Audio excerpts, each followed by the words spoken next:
like Gen Z and millennials had like MLG We had YouTube compilations poops. and then but older Maurice millennials raving, had nothing will be YouTube funnier than poops. that. I'm sure Gen X had something while they were being neglected by their parents.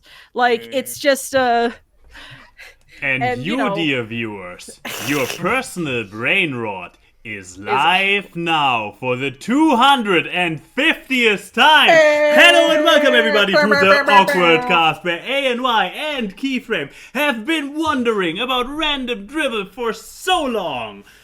Welcome to the apology video. Basically, this is one big apology video, and for that particular reason, we felt ukulele shit. We felt it was necessary to also bring back two of the culprits who enabled us by being some of our first guests. I mean, in the official guest season, which was the second season, you were literally guest 1 and guest 2. With British already having a cameo in the first season where we just occasionally let somebody in our safe space. But yeah, you two personally are kind of at fault for making this thing the success ? That it is? Absolutely, it's our fault. Everything we touch turns to gold. 250 episodes, and where did that bring you? Back to me. Here. Well, I think it's funny. The first time I was a guest on here, I was on my last week of my first semester of community college. I then did not do more community college until recently when I just finished my last week of another semester of community college. The same community college. Hey, wow. By the next time we have you on, you'll be on your third semester. Maybe.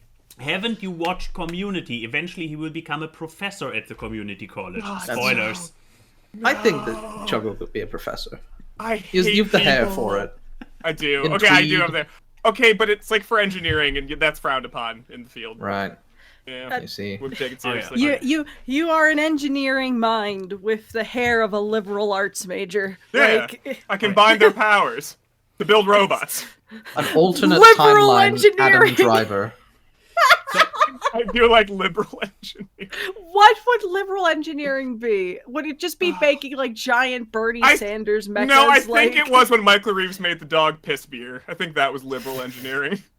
So, while I will step off camera to give in to group pressure, exactly? Why don't you guys, I guess starting with Chuggle simply because I have the tab already open, try to tell us who you are, what you do, and why we should care besides turning this entire thing into the ongoing quarter-millennial crime that it is.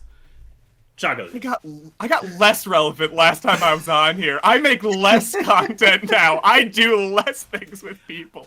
You shouldn't care. I'm less relevant than ever. Oh. You're Chuggle, a semi-college educated person. Oh. Yeah, that's it. That's all I got. I don't even like tweet anymore. I just like 40 retweets because I'm like Twitter's brain rot. I don't want to be on there anymore. You know, fair. It's so bad. No, I do need to make more though. I've been meaning to stream more. Just busy. Going to college or some shit. Your streams have been surprisingly fun though. There we go. Now we're all. No, I'm the one that's kind of standing out. Oh, wait, but still. Oh, I know how to wear. I know how to wear Hawaiian shirts, right? This is how you wear a Hawaiian shirt with a streamer vest. Your thing, bud. You know how you know how in Steven Universe the fusions all have aspects of the other two's like clothing. I imagine this is what happens when you put two of your Ayn Wye movie characters together. What was it? Andy and Sunny Summers. And Sunny? So it's Sandy. This is Sandy. this. We've created How do I speak? I mean, Sandy Sunny Spring. Summers was more like this, and he was a very chipper guy. Well, Andy was more like this. It's just your natural speaking voice. Exactly. It's the middle ground. Perfect. Yeah, just neutral. Just balances it out. Neutral. So, after establishing not who Chuggle is, not understanding what he does, and not really caring. Same questions for you, British. Pretty much the same. I've become less relevant as time has went on. I do video game stuff. I animate for video games. So you and Umber got something cooking, I thought. Yeah, it's just sort of fun stuff on the side.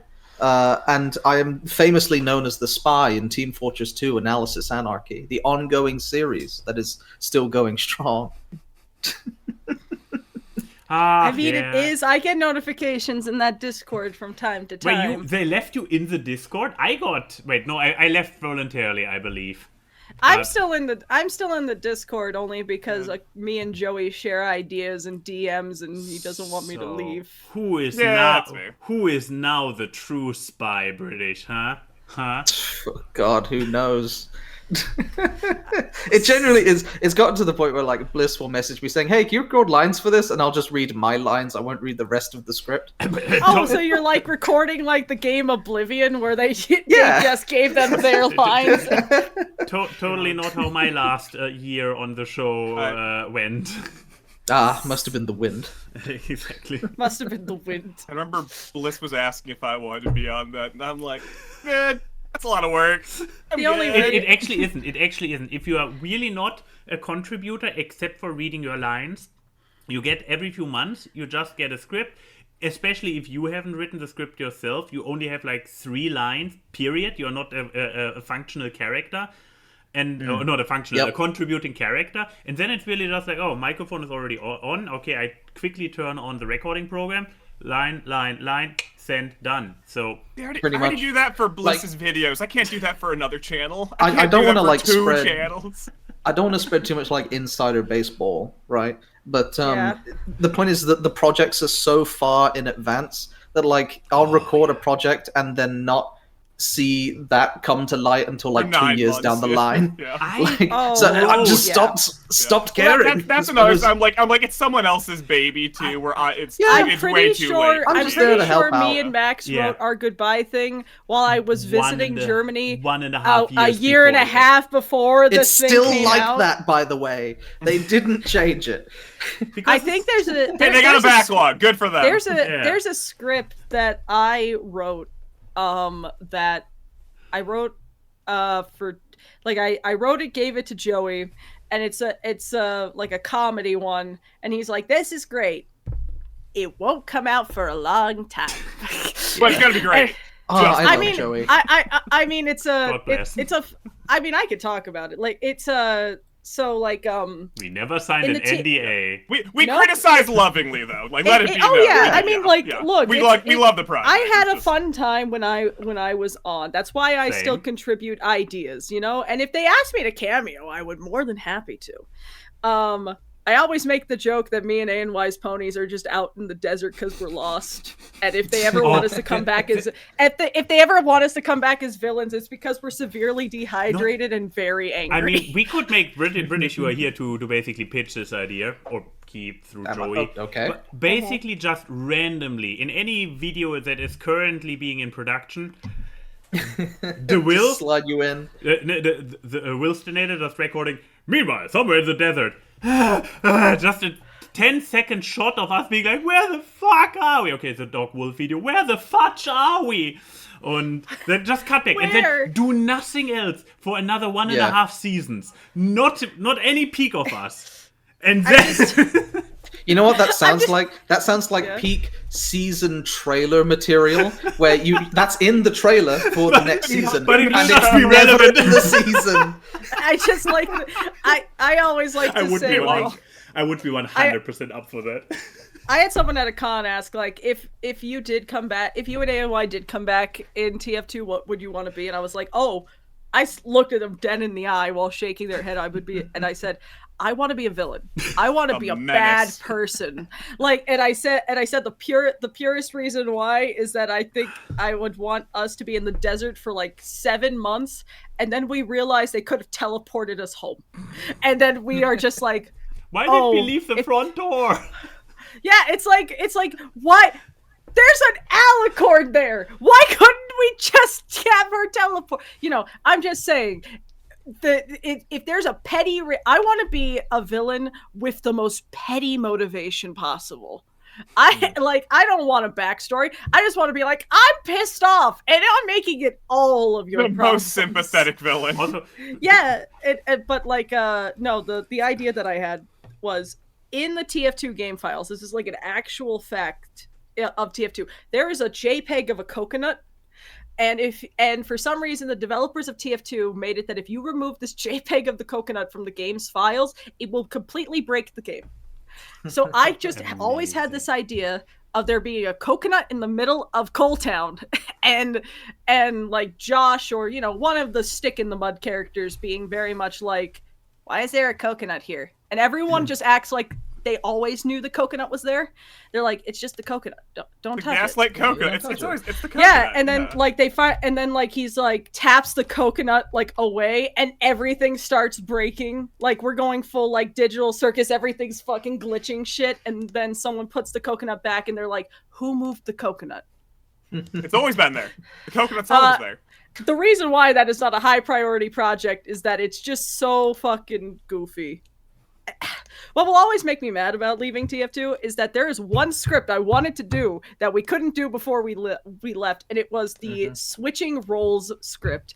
And I'm so proud of that one. Oh yeah, it was basically, and it was always the thing of they didn't want to make vectors of me and Ayn Wye in different costumes because it was gonna be Ayn Wye finally got to be the medic, but because of that, he's on the blue team and I'm the red demo again. And Golden was not happy about that and just made Ayn Wye's life a living hell the entire time to the point that he's like, I don't want to be this anymore. This is what you have to take care of on a daily basis. I remember the note was like, wow, this makes Golden look mean. And I'm like, that's the Everyone's point. a little mean sometimes. Like, it's fine. Everyone's a little bit mean. As a treat. That's a treat. Yeah, as a treat. Come on, sometimes we gotta just be a little bit mean, a little bit petty, and a little bit dehydrated. That is the legacy that I have left online as a legacy role in Analysis Anarchy and also Video Game Man, basically. I will say I do really like your spy design, though. Your colors work very well with the red spy. One of the few characters who was cast for the right colored team.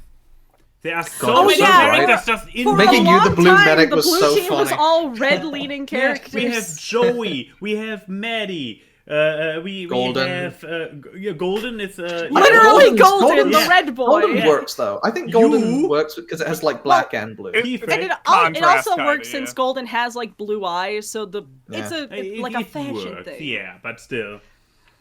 But it's like if it was my perfect world, half of the red team would be blue for the sake of aesthetic. Like and then you got Lauren, the fucking rainbow horse over there. Yeah. I mean jumping the horse moment, truly. Yeah. Jumping the pony moment. We just said, fuck it, we're just gonna do whatever we want now. It's fine. Honestly, I think that's the way most things should evolve. Like, I think everything should just get a little bit weirder. Because when you just stop caring, it becomes more fun. Yeah. Start having more fun, it gets better. Speaking of not caring, media. Media, indeed. Who wants to go first here? Who brought Planet Crafters? Well, I guess Chuggle goes first then. Here we go. Tell us about Planet Crafter. And just to point out, this is not Subnautica. We are not looking at the opening of Subnautica. This is Land Subnautica Survival Cookie Clicker. It's the greatest game to ever exist. I'm sorry, what?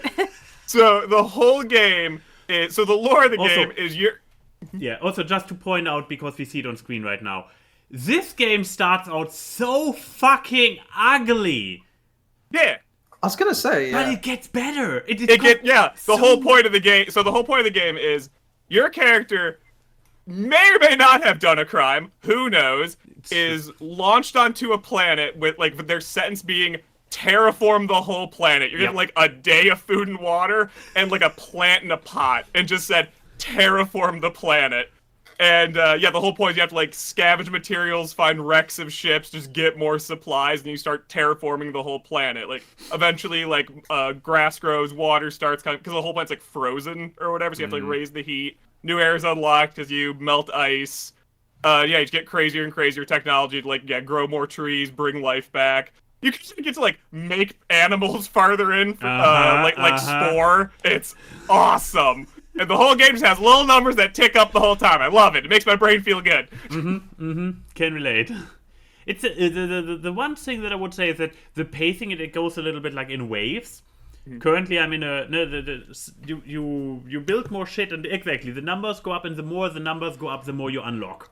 The game is definitely the hardest in the first hour. Oh yeah. Yeah. In the beginning, actually hard, but after that, it's like once you actually settle in or whatever. But it's so much fun to explore. Cause there's so many like, here's a weird crystal cave you didn't know existed. Have fun, or whatever. It was like alien ruins and all that. It's so cool. Here's a thought I had while playing this game, because shortly before that, I had a Mass Effect Andromeda phase, and it was like, while playing Planet Crafter, I mean, I play Mass Effect Andromeda also because it's just a shit game and I'm having so much fun with it, how bad it is. While Planet Crafter is like actually like fun. But I played Planet Crafter and I was like, oh, what is this? And I went through some hidden pathways, and I ended actually up where in a cave, and I found something, and an achievement triggered for finding it, and I'm like, whoa! And then I'm like, it was this moment where I was like, exploration in this game actually gets rewarded.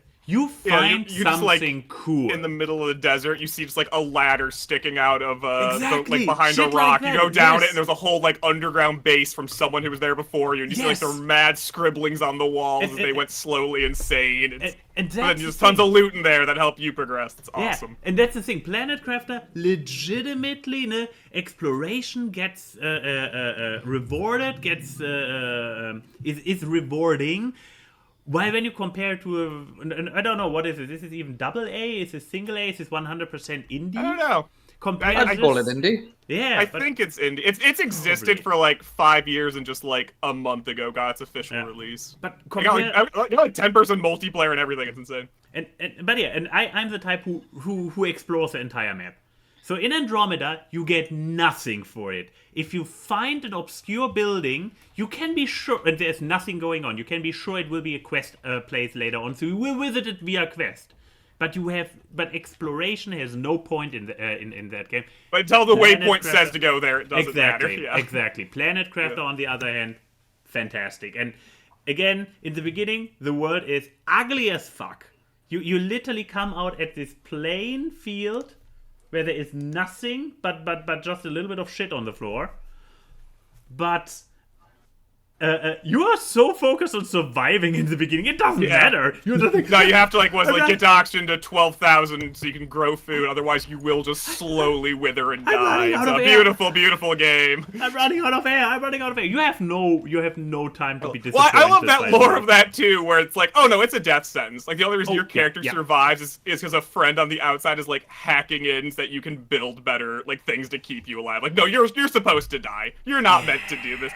But then the lore just being they wanted to terraform the planet so they can just sell real estate on it. Which is... I think it's so dystopian and fucked up in the background. I love it. When I discovered, without going into spoilers, but when I discovered the one place where there are a few constructions upon ground, and then you can go down, and then you find the hidden room, and you go further down, and then what you discover there was like, holy shit. I really just had a moment of like, whoa, okay, that just got a little bit too real there. I'm gonna spoil it for you because what's the cookie clicker part? Because you have to make different machines, like add more oxygen, help heat up the planet, and just at the top left you just see the number tick up, like how much you added. So you have to make better machines, get better, better plant sample. Look at this number tick up. You make bigger base, so number tick up, and it feels good on brain. Because 1 hour into cookie clickers, you don't click anymore. You just keep building. But you have to figure out more so you can get number higher. Exactly. Number go up more. Get new thing, because number go up. Yeah. But yeah, so I guess since it's technically your media, even though I kind of hijacked it. No, you absolutely did, but I agreed. I agreed with every single word you said. Absolutely. But what would you say? Who can you recommend this game to, and who should probably not? Who would not enjoy it? Whoever gets really frustrated that building the actual bases sucks because they have a terrible thing for the different elevation, it will absolutely destroy your OCD if that bothers you. If not aesthetically pleasing buildings bothers you, do not play the game. Yeah. But it's one of those games where you can play on like an easy difficulty where it doesn't really, the survival aspect doesn't really matter, and just make the planet.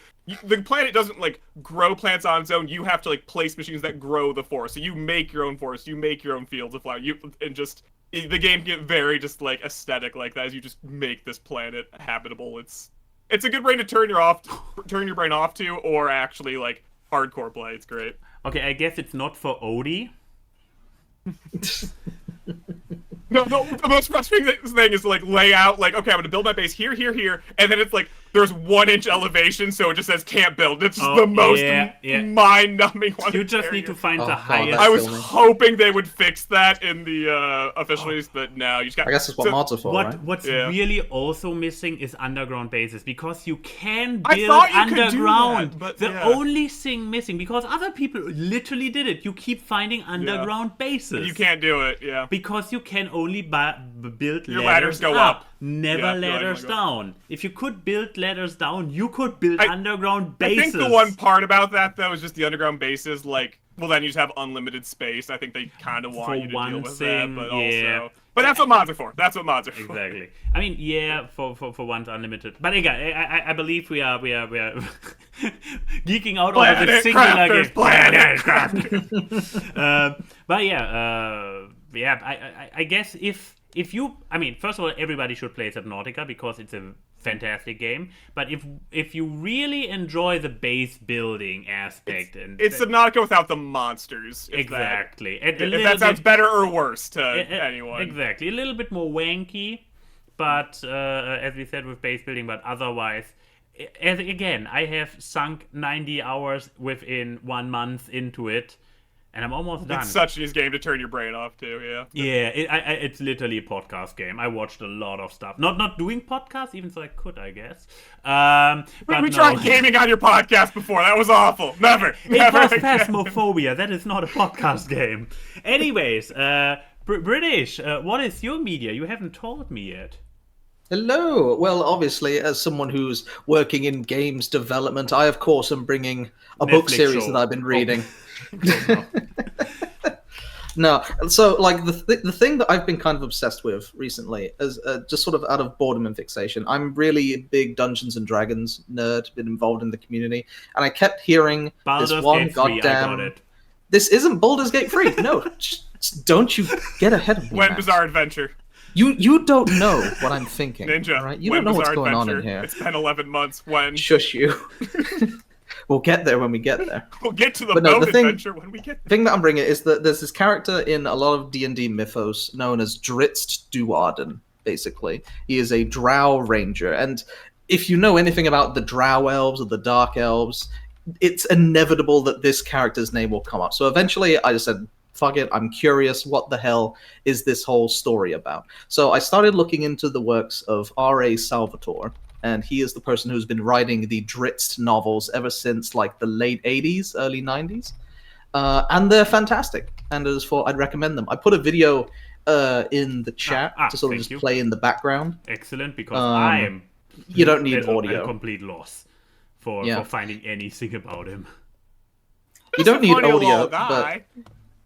funny enough, this short is actually narrated by Benedict Cumberbatch, because he's also a big Drizzt Do'Urden fan. But it's like, so it's basically, this is my pitch to D&D players who have heard the name but haven't bothered to go and read the books or like sort out audiobooks versions. Go and do it, because they're fantastic books. Like, they make you really care and understand the worlds of the drow and the underground and the underdark worlds that they inhabit, right? And it's so crazy because it's got that 80s fantasy writing, because it was literally written in the bloody 80s, where you start the first book and you're like, how on God's name am I going to remember all of these bloody names. And then by like a couple of chapters in, you're like, yes, this is Dritzt Duarden of House Dermanatius Burnen, 8th House of Menza Barentan. Why, of course.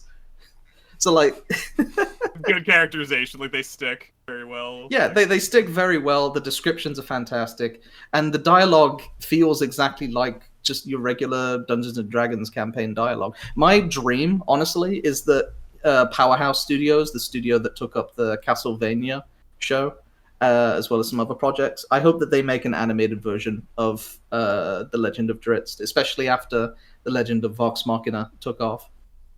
But yeah, they're fantastic books. The only thing that's funny about them... Campaign?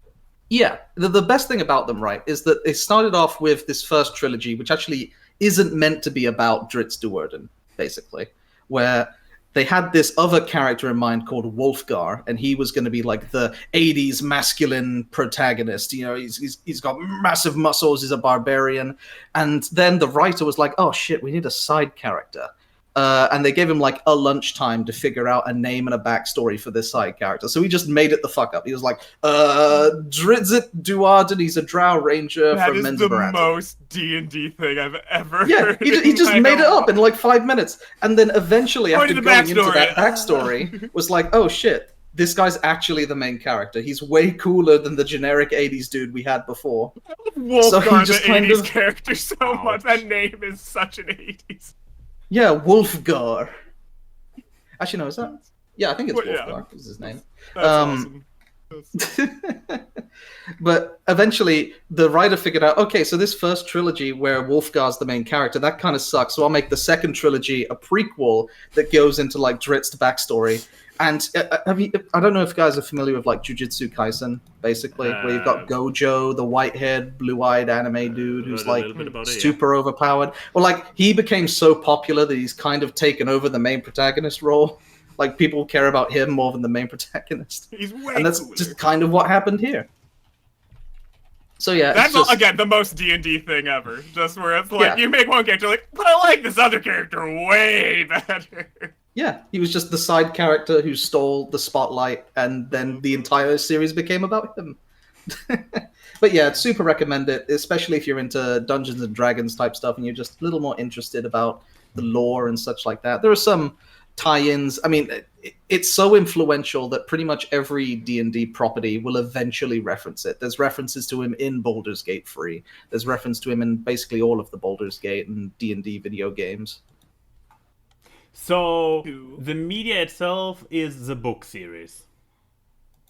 Yes, the media is the books. It is a book series from R.A. Salvatore. This is just a promo that they did here. Yeah. I thought it'd be more interesting to show than a static image of the cover of a book. Oh yeah, it never stops moving. No, I'm just asking to. Oh yeah, there he is, Cumberbatch, Salvatore.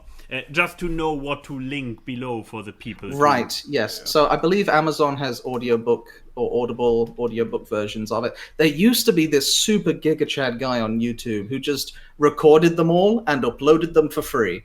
And it was so cool because he was fantastic, but unfortunately he got cease and desist. That sounds like it would not last. This is not really covered by fair use now, is it? If you literally upload the entire It's his voice. I think that's fair use. He just did a free audiobook version of himself, which no longer is around anymore, unfortunately. It's somewhere if you look. But yeah, if people are interested, I would recommend. The thing that you would want to link is called the Homeland Trilogy or the Dark Elf Trilogy. Dark Elf Trilogy. Yeah, because that's the prequel that comes after the first series, but it's the best place to start, basically. And it goes into Dritzt, how he grew up, and it does a really good job following his mental psyche, because the way that the Drow operate in the books, it's basically like North Korea. It's the best way to summarize it. Yeah. Everyone outside of the Underdark hates you. You know, they want you dead. You are safe here as long as you worship us. That sort of mentality is sort of how the Drow operate. And just seeing his mental process and questioning the world around him as he grows up and in this incredibly violent environment. A lot of spiders. It's just a fantastic series. And a lot of spiders. A lot of spiders. And I guess the final thing I'll say is, if you're not a D&D person, this is still like perfectly, as long as you're acceptable with like fantasy schlop, where like, oh yes, the high elves who worship the goddess this and that. You get more out of it if you're D&D. If not, it's a good fantasy book. Yeah, it's fun fantasy. All right.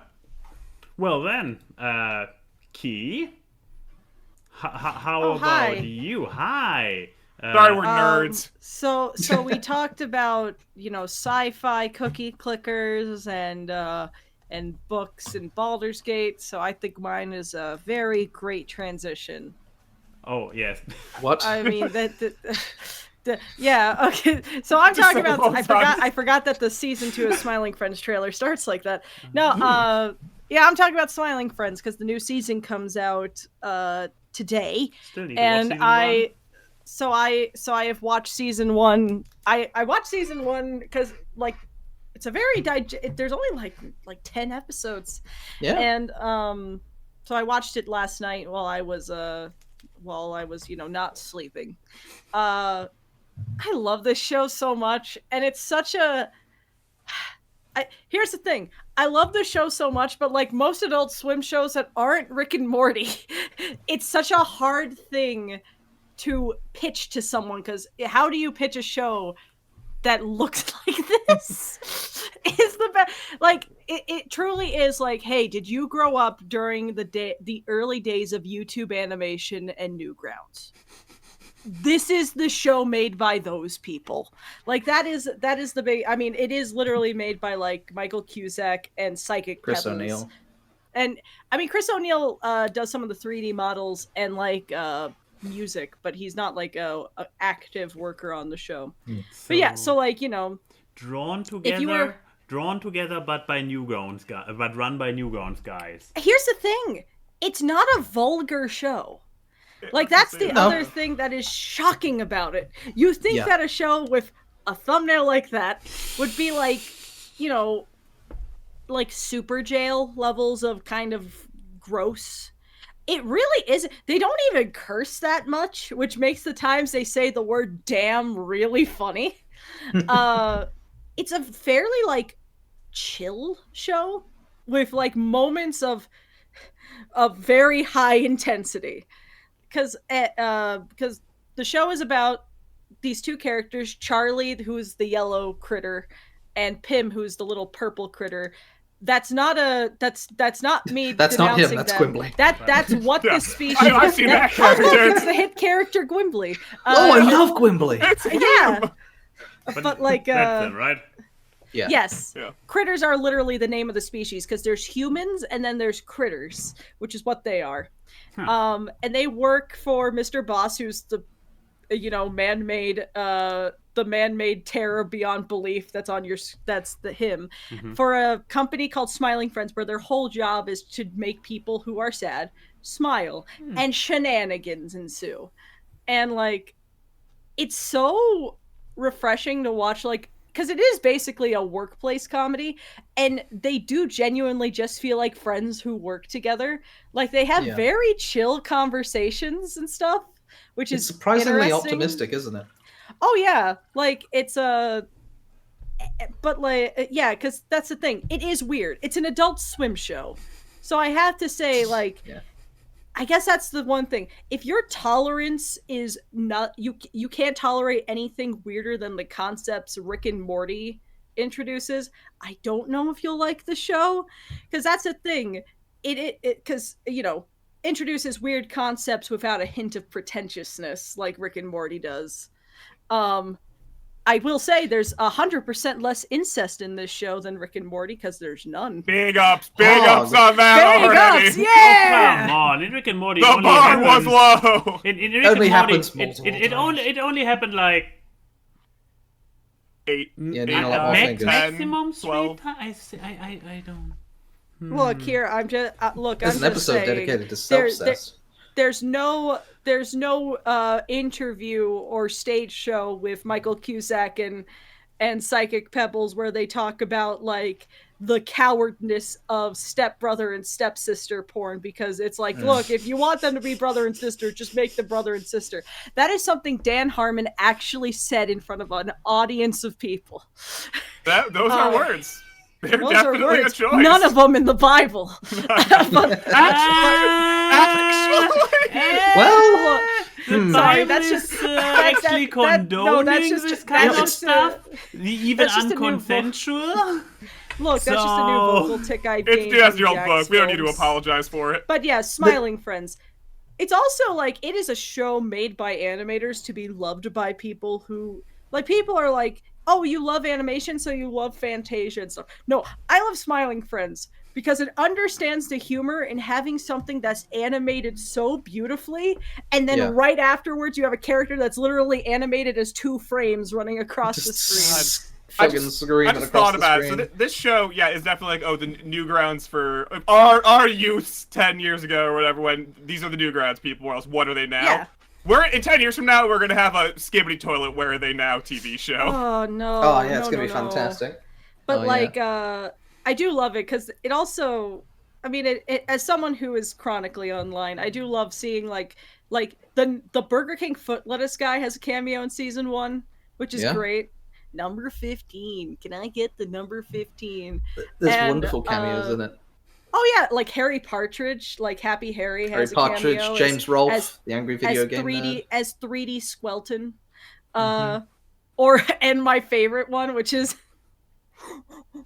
Go ahead. So there's an episode of Smiling Friends where they go to a fast food restaurant and the owner of the fast food restaurant, who is a live action person, dies and they have to figure out who killed him. And they're like, it could be any of you mascots. And then there's a puddle of grease on the ground. It's like, it could have been me, Grace. And that's Harry Partridge doing it. According to a commentary, that was supposed to be Chris Chan, but around the time they were recording for the season, that's when Chris Chan got arrested. So they're like, oh, we can't do this now. Probably for the best. Oh, that's also a great thing. If you go on YouTube, all the episode commentaries are just on YouTube for free. So you can watch along and listen. And I love hearing them talk about it. Because half of the commentaries are just them gaslighting people in facts that are not true. Great. Which Great. I was already behind by not having watched the show. Now I am behind having You're further confused. Twice. Stop doing the gaslighting. Now I have to watch gaslit it now. twice. I mean, I also just love some of the moments that you could tell are improv. Like, one of my favorites is there's an episode called The Frowning Friends where there's like an enemy company whose whole point is to make people miserable. And that sounds symbiotic. I was about to say. That sounds like they should work together. Kill the Puerto Ricans. That's a great thing. Hearing like Lyle Raff being like, "I actually wanted to kill the Puerto Ricans." But that episode, like specifically, I remember like because I was bored, I was watching like a video essay on Smiling Friends because of course they exist. And it was like how Smiling Friends is a really optimistic show and is sort of an antithesis to the more angsty and edgy parts of Rick and Morty, where Rick is like, oh, you should never try, you should just kill yourself because there's infinite things in the universe and you're not going to matter, and basically stuff like that. And Smiling Friends is actually, no, shit can matter, even on like a simple scale. And the Frowning Friends are basically a parody of Rick and Morty. It's like, why do you even bother becoming a balloon salesman? Don't you know the world's going to run out of helium? I just we'll looked tell that you up. the That truth. is true. That is a true thing. They just... It is a true fact. Yeah, we'll tell you the truth, even if it's whatever. mean. It's... Wahaha. But, like, I just... The thing that I love about it is that apparently they were like, oh, we are missing like 2 minutes of this episode and we don't know how to end it. So they were up to like 4 a.m. and then they were like, Renaissance men. And the thing was, you could hear that even the audio quality is different at the beginning of and end of the episode because they're like got their home mics or whatever because they're tired and everything. They're like, oh, it sounds like the Renaissance men are coming. What do you mean? What do you mean? That's not even Renaissance, Charlie. Dude, I just heard that the Renaissance. Okay, like it's such a genuine like conversation with friends. I feel like I have had this kind of exasperated conversation with everyone in this room. Discord Why are you coming to me for questions? I know just about as much as you do. I'm just passing on information. Okay, like, but yeah, I think if you like absurdism, and a strangely optimistic absurdism you would like, Smiling Friends. The art style is something to get used to because it's weird, but it's also like, look, if you grew up with like any of the Ego Raptor cartoons and stuff like that, you can handle the art style of the show. Especially since it's almost like Amazing World of Gumball-esque with how many characters look like they're from different fucking shows. And I will warn people, there are so many lines and noises in this show that can and have become vocal tics for people. If you wonder why for like a month people were going ooh, ooh, ooh, it was because of this fucking show. So it's for the autistic. Got it. Oh yeah, if you are neurodivergent, I am sorry. You're gonna get a vocal tick. Fine, I put it on my watch list. I've heard people do like ooh, ooh, ooh. Get out of my head, man. Like, hey, get out of my shit. Oh, wait, this was the wrong one. Relatable and quotable. My God. It does it all. Dude, if you do that again, I'm gonna hit you. I swear to God. Yeah. Or the Mr. Frog one where it's like, hello. Just start everything by saying hello. But I'm not sorry. But dude, yeah, like so... the ooh ooh ooh brought up a really fun point. Someone on Twitter said it, where it's like, this is the reason why shows need to release weekly rather than dumping all of their seasons at once. Because on its own, in like a sea of the rest of the season, I bet Gwimbly wouldn't have probably stood out as much as he has. Now that it's just that episode that got released, basically, and I think even the Twitter meme for a solid 3 weeks, like that was all the timelines for a whole. Yeah, because they released the first episode of season 2 on April Fool's Day after doing 3. I love Adult Swim April Fool's Day. They did 3 episodes of Smiling Friends, and you could find it on YouTube where they recreated them with different forms of puppets. Yeah, which is. I love that. That is amazing. It was so hard in the April Fool's. Doing an entire episode as puppets for April Fools, that sounds silly and far too much effort. I know. That sounds like a lot of money, but I would love a puppet of myself. We should really do April Fool's jokes again, shouldn't we, Key? Well, look, how many times does Sunday fall on April Fool's Day? It's true. But like, that's what makes it the April Fool's prank. It's not on Sunday. Because it's not on April Fool's. It's actually on like May 27th. They'll never see it coming. But yeah, I do agree. That is such a big argument for why shows need to be released weekly, because I feel like Smiling Friends was released, I think it was released weekly in its first season too, and it's just kind of like, if there's so many moments from each episode, I feel like if you binge dropped it, you wouldn't be able to get any meme material out of it. Like, this is the epitome of water cooler talk of like, hey guys, did you see that new Smiling Friends? Ew, ew, ew. Oh yeah. You know, like I feel like if something's released, we've had for streaming, where it's like, oh, we just get a million shows dropped on us, and all the shows were mean. This is kind of the antithesis to that, where it's like, no, that's the thing. Slowly, and I think nice. I like Smiling Friends because I just got done watching the new season of Velma and stuff for a video for Saber and all this stuff. And you didn't have to. For Saber, no one had to. She literally got paid for it. I got paid. I respect you getting the bag. Your soul. I respect getting the bag. I need something that doesn't seem like it hates itself. And that's the thing. Smiling Friends is many things. I don't think it hates itself. No, I stopped watching so many shows because they're all just so mean. I get tired of being mean. Like, do people get joy out of watching cynical media? You're doing with little guys. Be happy. You got little guys running around. I mean, unfortunately. Honestly, I think that maybe that's why people like Dungeon Meshi, because Dungeon Meshi has such a good vibe to it. Even when it gets darker, it has a good vibe. I think people just need a vibe. I was going to say the same about Digital Circus as well. Yeah. Nobody's talking about Digital Circus. Yeah. I'm not going to we only have so many slots. Yeah, I'd love to talk. I'd love to talk about. Well, we did talk about. We talked about a game. We talked about a book. We talked about a show. That means you have to talk about a movie or a YouTube series. You have to pick. We have to hit all of the genres, Max. Come on. It's the 200th episode. We have to. 250th. Come on. But I already had a great pick. I just don't want you to talk about your other media. I see how it is. Okay, have I watched any movies recently? Can I? Hey, no, okay, you can. Can I spin this around quickly enough? Hey, it's the little guy. Well, careful, Max. If you don't perform, there's going to be some serious fallout in the comment section. I But yeah, before we move on, Guy, who should watch Smiling Friends and who should not? I would not literally enjoy it? said. Oh, you did. Yeah. Okay. People who. Okay, then. Wow, you weren't listening to Key? I'm sorry. I'm used to that. But yeah, I now have the ultimate antithesis to all your media in one. It is not independent like Chuggles. It is not fantasy like British, and it is not positive and released weekly like Keyframes. It's a Fallout show on Prime! Yay! Arguably, that's people giving money to fantasy. Bezos. I thought you were going to say not well written like ninjas. Shots been fired. No, but here's the thing. So I watched the show side by side with the person whose third favorite thing after the fabric of denim and the art of ninjaing is Fallout. Watched it side by side with her. So I would say I know my Fallout a bit. I have not managed to play the first two games, but I got into it with the third. I own the first two games and Tactics. You played New Vegas?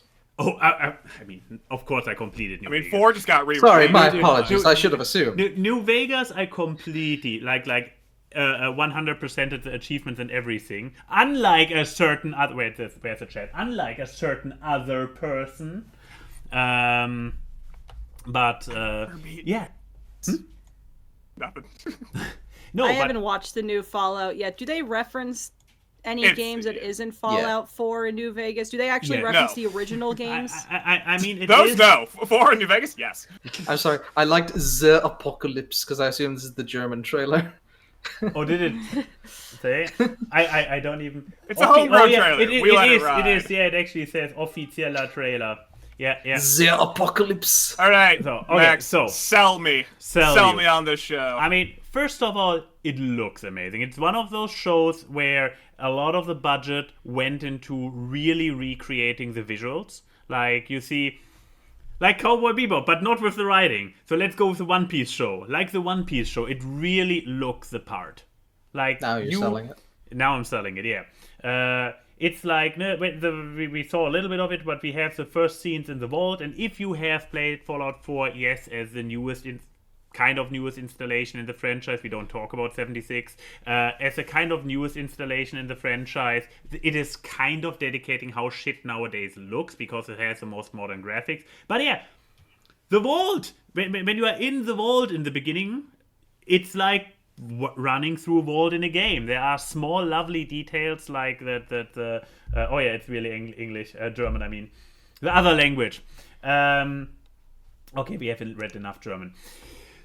It's there are even small details. I mean, Lucy is the vault dweller, is a pretty obvious protagonist, and a fun thing that people observed is she is never traveling with more than one companion at a time. Small things like that. That's fun. The pet companion count. Yeah, it is a continuation of the franchise itself. Like chronologically, it takes place X years past Vegas. The knowledge is somewhere out there. I mean, they show the yearly numbers. I do, because people don't fucking shut up on the internet. I've been spoiled about too many things about this show. I've seen nothing. That's why I watched the first episode, liked it, got spoiled on everything, and now I don't feel like watching the rest because I'm like, man, I got the gist. What circles are you in? I haven't seen any spoils of the show. I'm in circles that really like Fallout and don't know how to read a room. But you know, Reddit. I do know that the fact that like the state of certain places in the show indicates stuff from New Vegas, and that I'm excited about. If you know, you know, with species. I know nothing. I just want Big MT. That's all I want. I'm simple. It's taking place completely in California. They don't get to the Big MT. I'm sorry. I mean, this is not spoiler. This is expectation management. So Also, Lucy's very dumb at the beginning. Yeah, low intelligence roll. No, well, I'm also just saying there is something that happens that causes all the events of this show for her to leave her vault. Where I'm like, I that was the moment where I did have a moment of like hard suspension of disbelief of how the fuck are you in Fallout and you didn't have your buck on you to actually read radiation levels of certain characters, because you would have known that certain things would have happened. You know, like is I'm it like kinda sort of But that thing in media where like even though they're intelligent character, for the plot to happen, they need to like get I don't know. To me, that felt like a very like. I feel like that is a 101 thing that Fallout characters know, and it just seems, especially if you are inside of a vault, where I'm just like, I feel like this. I feel like from what I've heard, the rest of the show is so well written and so well thought out. This feels like a very weird thing to be like, did you really have to do an Aspel like this? I feel like you could have written another way for this to happen. Give it 30 more minutes in the writers' I room. have to talk in such vague terms, but yeah. I was about to say, let's go back. Max, sell us on it. Sell us on the show. So, why should he finish the show? Why should I watch the show? Visuals. So if you are familiar with Fallout, you will just, whoa, yeah, that thing, whoa. Everything looks like it is out of the games. It's like costumes, set designs, all of this is like the props went hard. On spot. The props went hard. But as we learned, this can still not be even close to enough to carry a show. A show can look fantastic, but still be absolute ass. This one isn't. It has like, more or less those three protagonists. You can make a point that they are... I guess Lucy is the closest to a good guy, but they're all problematic. They all have weaknesses. They struggle, as you have to in a Fallout game. It still manages to bring the humor in. So it has the Fallout typical mixture of like all the contrast, like the pretty aesthetics of Inside the Vaults and the pre-war era versus the wasteland. You have the absolute brutality of what's happening in an average Fallout story, combined with the moments that are just humorous, but it still works. They find the balance between it. The story itself is like, no, we were really like, holy shit, where is this going? How is this happening? What is like, oh my god! Like we had a lot of those moments where it was like, we watched an episode, we have shit to do, we need to wait, we watch the next one another day, and so on. This is why things should be released weekly. Exactly. So, but yeah, the writing, actually, I would also agree, is good. I was actually like, no, I believe it's only 8 episodes, right? Around episode 6, when it was like, at the end of the episode 6, and I was like, okay, we have only like 2 episodes to go. At the moment, I'm on the fence if A, B, and C need to get a proper wrap-up, need to get a proper explanation by the end of the season, or it feels kind of like baiting or fizzling out or whatever. Like, and then the ending of the season comes, and it's like, yeah, I mean, they answered it enough to give you a conclusion feeling for the big questions of the first season, while obviously opening stuff up for more, because, well, of course they do. They want to make sequels, and at this point, I'm hoping they do it. I'm hoping they keep the quality going. I can't wait for them to go to Vault 11 in season 2. I see chat, someone saying, I haven't played enough Fallout to watch the show. Do you need to play Fallout to watch the show? I don't think so. Good question. I that's an interesting question. This is basically the same question I asked how many years ago in regards to Fallout Equestria. Somebody who is familiar with both franchises, of course, gets a fuck ton out of it.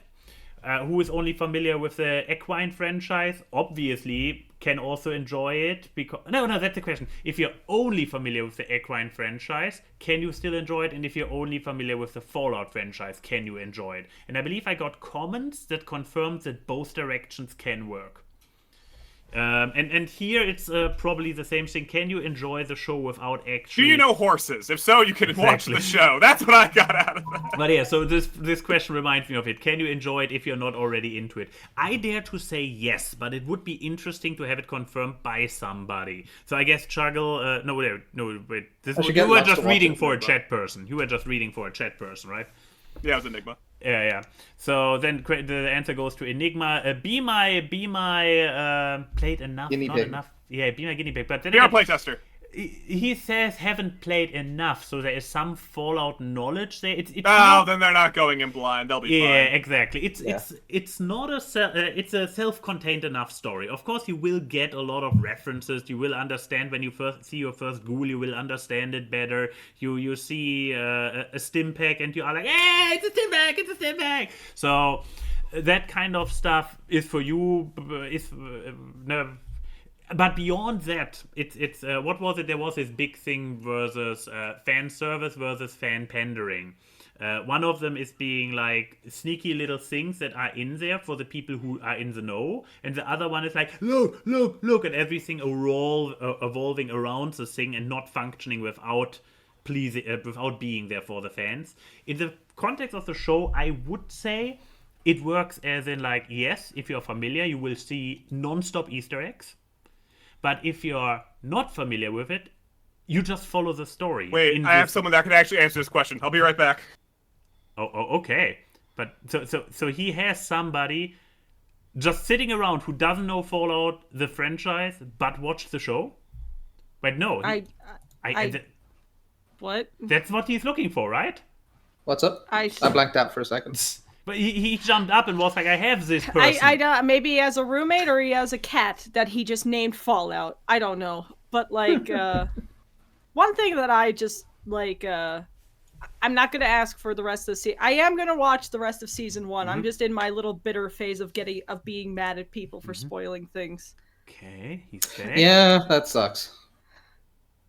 All right. So, is that your roommate I have our or answer. something? Okay. I went and asked my mom, who was watching the show with my younger brother, who has never touched a video game in her life. Perfect. Did you enjoy the Fallout show? She said, yeah, she liked it. It was pretty good.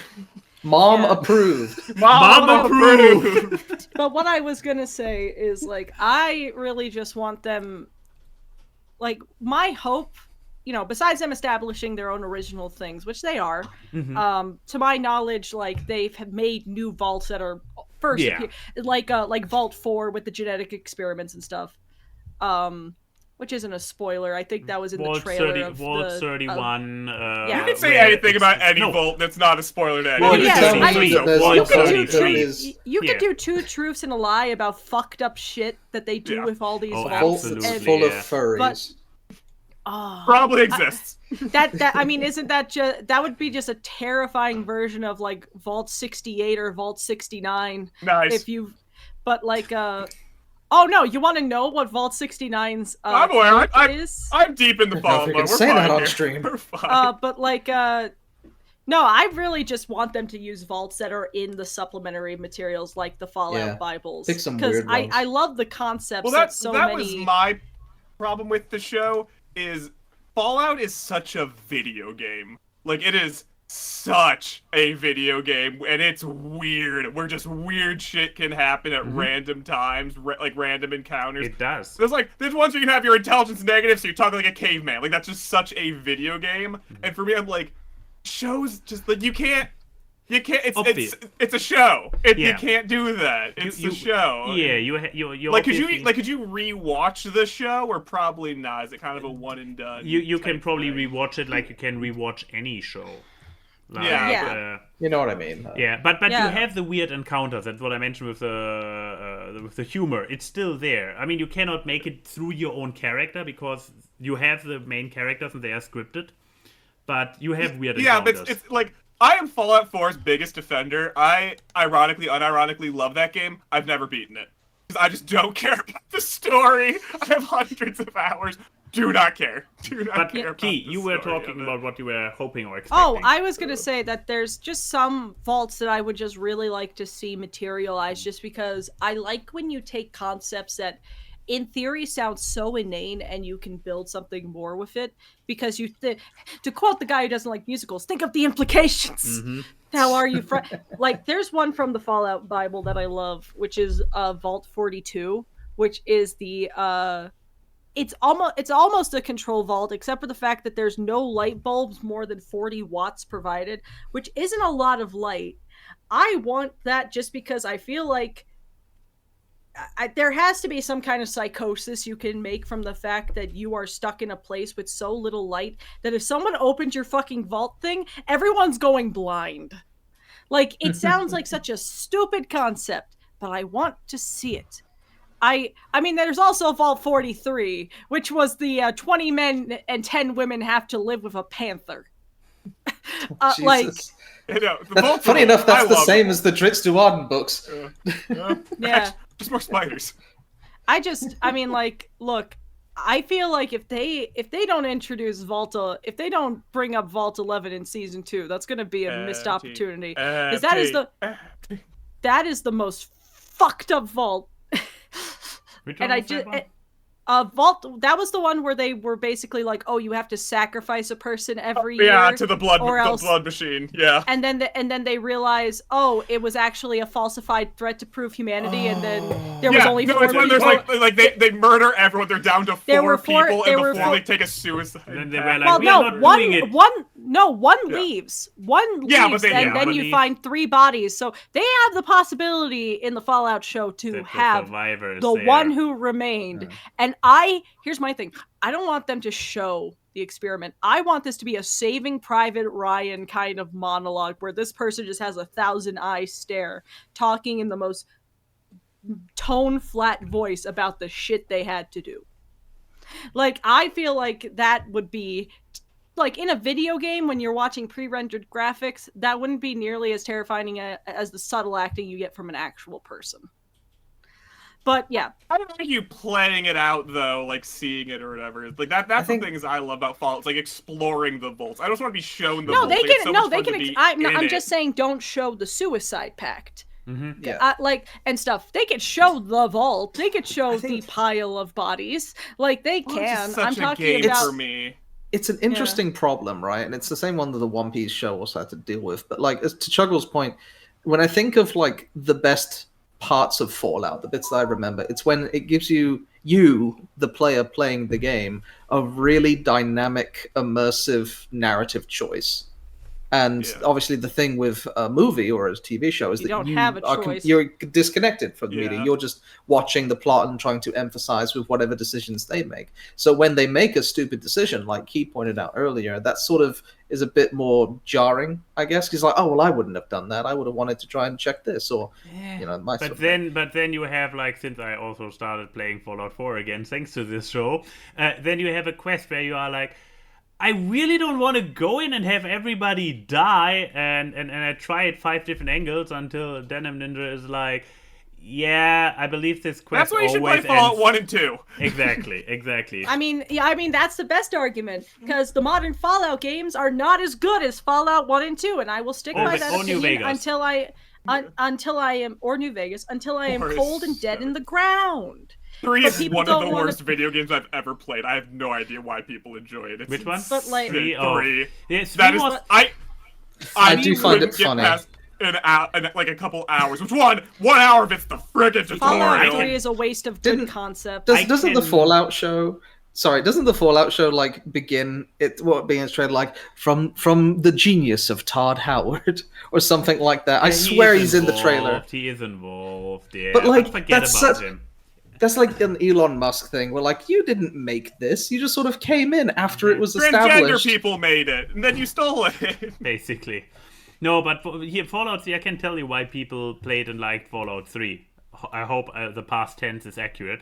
In the present, it's probably nostalgia for the reasons why they did it. People still like Fallout 3 because it came out in an era of like Call of Duty, where like aside from Skyrim. It came out when Game Now 3D was a big thing, and that was its exactly. sell, and then it had nothing else going. That's for the it. thing. It was the first 3D Fallout, so I got into Fallout because of Fallout 3. I missed out on the first 2. Maybe they were also not at all popular in Germany. That could also be. And then Fallout 3 came out, and it got popular, and I heard about it, and I got it myself, and I was like, wow, that's a pretty cool world, because this was the only slice of the Fallout world I knew. Yeah. And without comparison to 1, 2, Vegas, anything, it's pretty neat.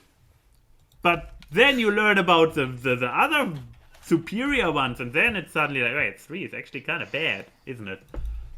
Like I said, it's a lot of good concepts that are squandered, and a lot of it can be blamed on the era and zeitgeist of video games of when it was made.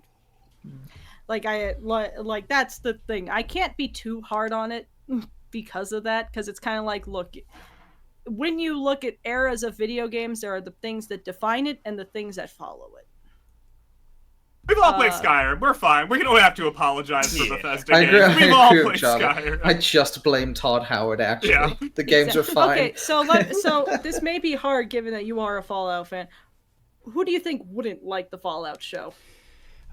If you are generally like needing something nice and happy, like smiling friends, then it is a Fallout show. So the world. Yeah, I feel like you know what you're going into. I mean, yeah. If you know what you're going into and you're not into Fallout, then obviously you shouldn't watch it.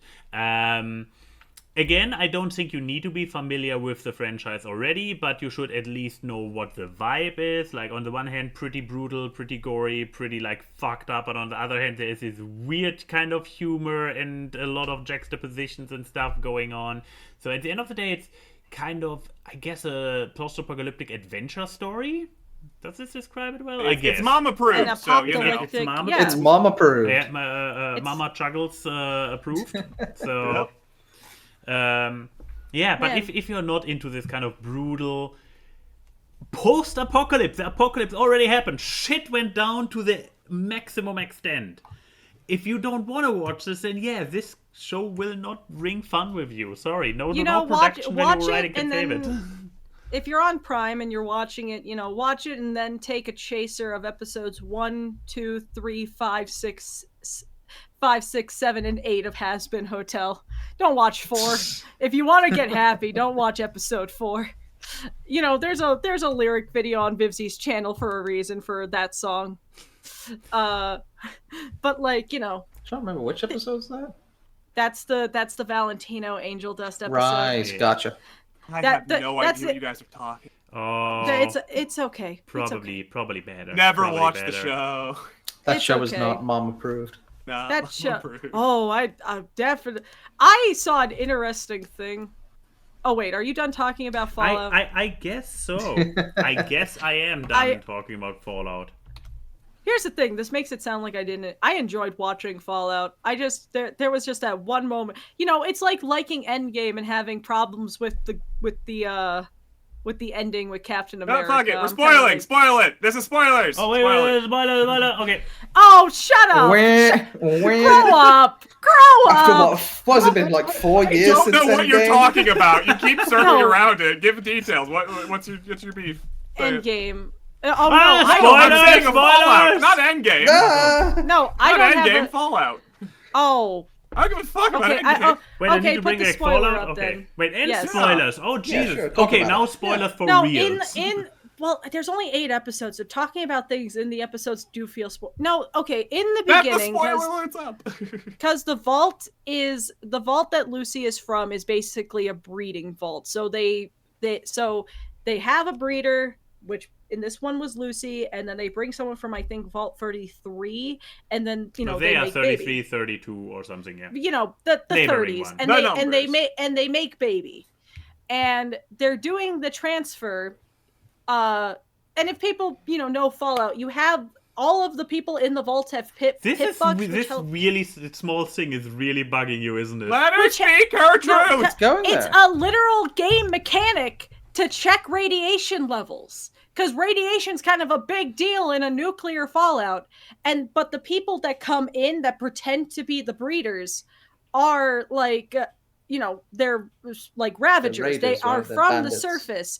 If anyone, and that's the thing, the Lucy had a whole group of people behind her when this transfer was happening, and none of them had pit bucks on to detect the radiation from these surface dwellers. Pip-Boys, whatever. I like going Pip-Bug. I caught that. Pit-Fuck. Whatever, you know, I say Manhattan sometimes, but like, you know, they had the Pip-Boys. None of them had Pip-Boys to detect that all of these people were like surface dwellers. Like, I understand the feeling. My only thought would be like, I don't think they're that irradiated on the surface unless they've got something that's radioactive on them. Maybe I'm wrong. I don't really know Fallout. No, that's the thing. Later on, after Lucy later on they do that? She has to actively turn on the Geiger counter, and then it starts clicking. That's okay, so never mind then. So yeah, he had enough that if anyone was wearing a Pip-Boy at this moment... Where was the front door guard? Turned on, because apparently it needed to be turned on in this version. That is stupid! The rest of the show can be written great, but you can't deny that that's stupid. Even good things have stupid moments. I guess if we're in the spoiler zone, there's one... I haven't seen the show. There is one piece of information that got leaked out sort of into the ether, as it were, and it was about a location that appears in the show that is very relevant to like the first couple of games. And the only reason I'm not saying it, even though we're in the spoiler zone, is if Keyframe wanted to watch it, because then I would be spoiling that for her. So that's up to you, I guess. Oh, feel free. Okay, so there's a location called Sandy Springs in the first, I think it's like the first 2 Fallout games. And this is a super important location to the lore of Fallout, where it's basically the first outcropping of civilization capital since... of the NCR, right? Yeah, the capital of... yeah, I get the name wrong? I got the name wrong, didn't I? Shady Sands, not Shady Springs. Shady Sands, basically. It's the capital of the NCR. There's Shady Sands, and then you'll find Shady Springs in Fallout 1. Good point for those who are muted. Keep it spoiler-free in the chat, too. Well, we're in the spoilers. Well, I mean, just naming a location, like... Sure. So this location is huge. It's super important, and like you spend a lot of the games protecting it and building it up, and it's sort of this sort of hopeful thing. Like even after the apocalypse, we can get through it and survive. And in the show, it's sort of because the show is canon, according to Todd Howard. The Shady Sands gets nuked basically, or you find it completely destroyed, and there are plot reasons for it. I assume, I haven't seen the show, so I assume there's a good reason why it happened. I think it's just sort of a choice that was made that I just think, you didn't need to do that. Erasure. They're erasing the first 2. I don't think it's even erasure. It's like, hey, here's how we're progressing the story forward because war never changes. It's like the whole point of Fallout, right? But I think you could have... I don't know. It sort of goes back to that. That's mean. Weird. Yeah. That's mean. Like, come on, man. Pick a different place. There are so many other towns that could have gotten a bomb. So many. But yeah, so I know there's a lot of discourse around that. Some people love the decision. I feel like that kind of sucks because they could have had it just be a ghost town. Like, or be the town. That could be fun to explore. Yeah, you could have still have had it like abandoned or be like a shell of its former self, but it could have given opportunities to actually like... Yeah, I think it is pretty much... It would be basically like going into a Fallout equivalent of an Amish town, like the old country kind of thing. And, you know, that would be interesting. I don't know, there's a weird thing when it comes to the mainline I don't Fallout. like the show being canonical. I think that's weird. Like overriding the authority of the games. Well, just as again, it's a game series, but then you have to watch this show for canon lore, and it's just like...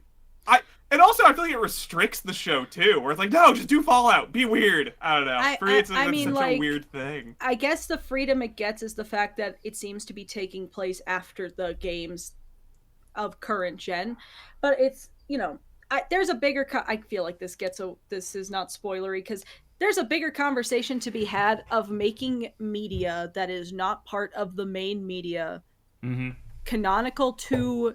the original source thing, where it feels like homework. We have this with Marvel. Watching Marvel as soon as TV. I was about to say that is one of the main reasons why I officially left the MCU.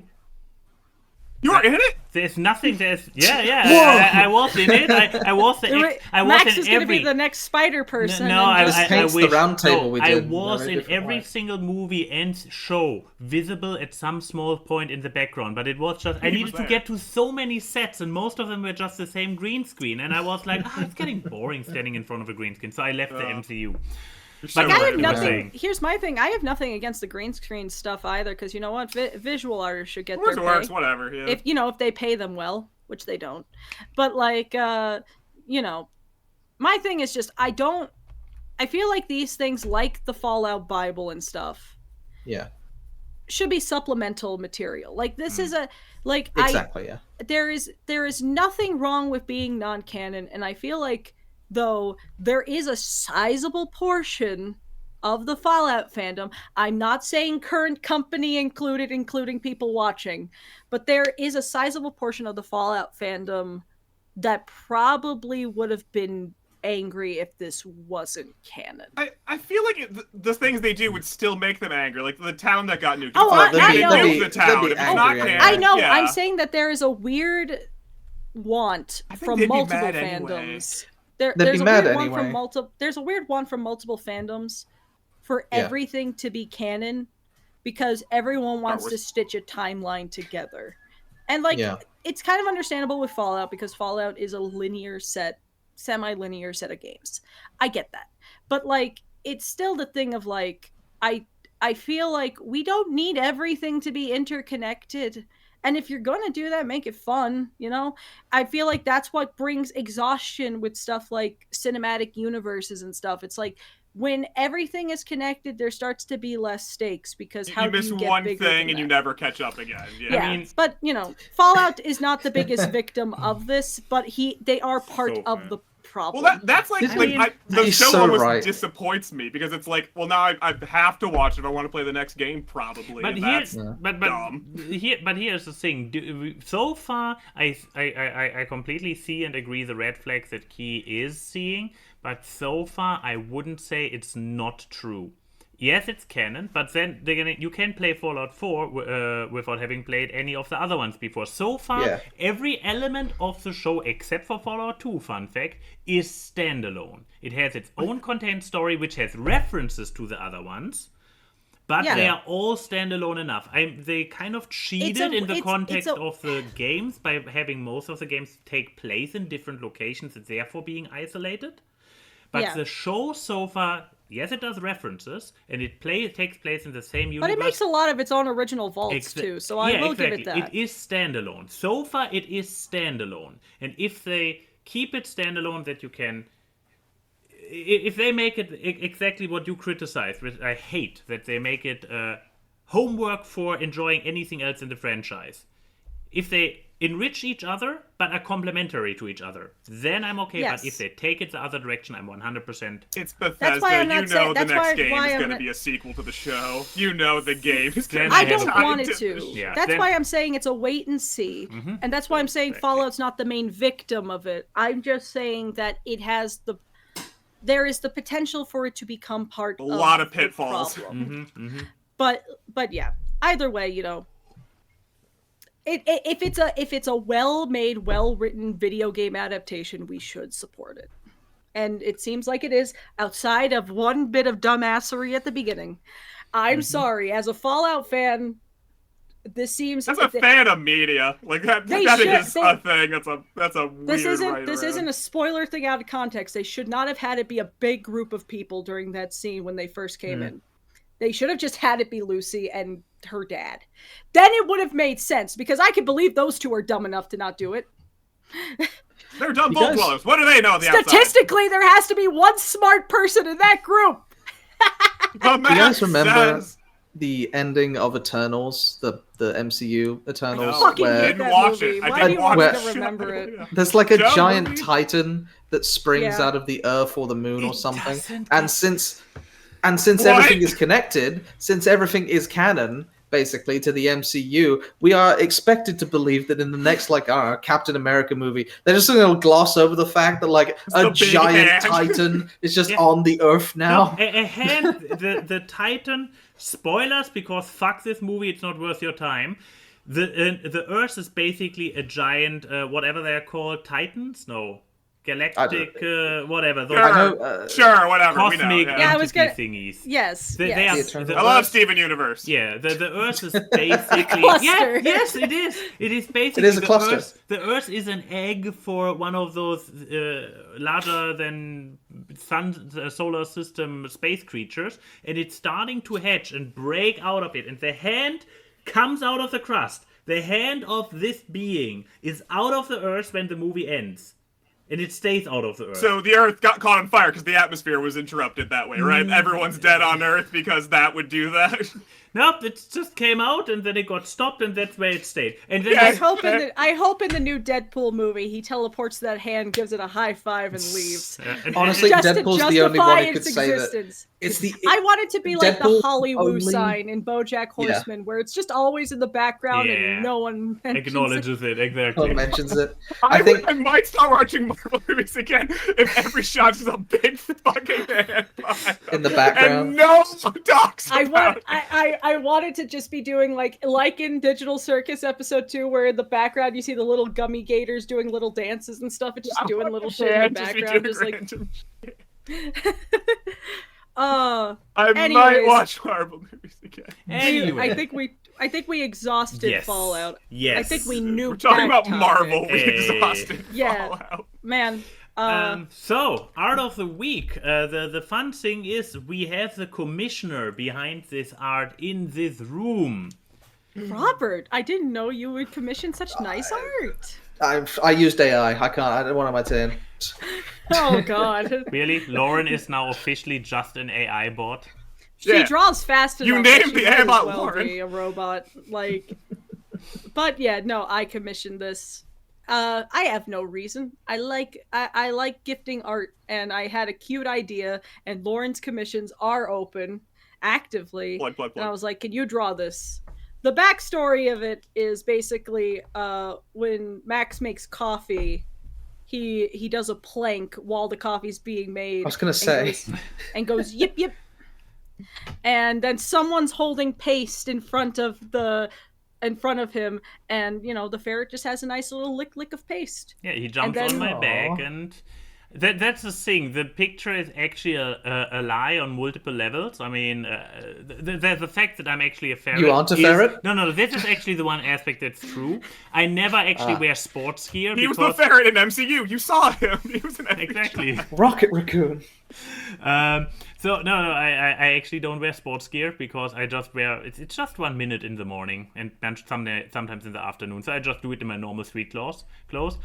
And Rocket would never peacefully slumber on my back while doing this. He needs to be bribed with paste. Otherwise, he would not bother getting up there. I did base this off of a video I did take the last time I visited, because basically, they did the yip yip, and Max will lie belly down on the floor until Rocket naturally leaves the back. There was just one day where Rocket didn't get up for like a solid comfy. 3 minutes, Yep. and it just looked like you both were asleep on the floor. And I recorded video. It Comfy. was, and I sent that to Lauren, being like, "Here's a reference of Rocket," and she's like, "Oh, I have to draw him sleeping because he looks like such a good boy when he's Yeah. sleeping." We support little guys. Yeah. Indeed. I accidentally showed a picture of Rocket on DA Radio yesterday, and the entire chat was like, "Who is that handsome man?" Oh, is that mad? That's It was. Rocket. That's Rocket. Yeah. There's a weird beef that has been artificially right. created between. So there's the ferret Rocket, and then my friend Gerber has a beagle named Rocket. And there's a war in the chat room that we share where it's like, who is the real Rocket? The ferret. Yeah. And no, Gerber has called Rocket the Ferret false prophet Rocket multiple times, and I find How that strong? That makes funny. him cooler. How strong is the To beef? be a Is it false prophet. is it like regular beef, or is it like Kendrick Lamar level of beef? Can you imagine? Can you imagine? It's just like the Rocket the Ferret just looks at this old geriatric beagle, being like, "I hate you. I hate your I house. hate you. I hate you. I hate the way don't you congratulate me. I hate you. I hate Rocket, you." Rocket, our Rocket might. Mr. might. Perfect. Mr. Perfect. That was the image that was on screen. Aw. He's a will It looks guy. like a nucleus. like a single-celled organism. The mitochondria is the powerhouse of the cell.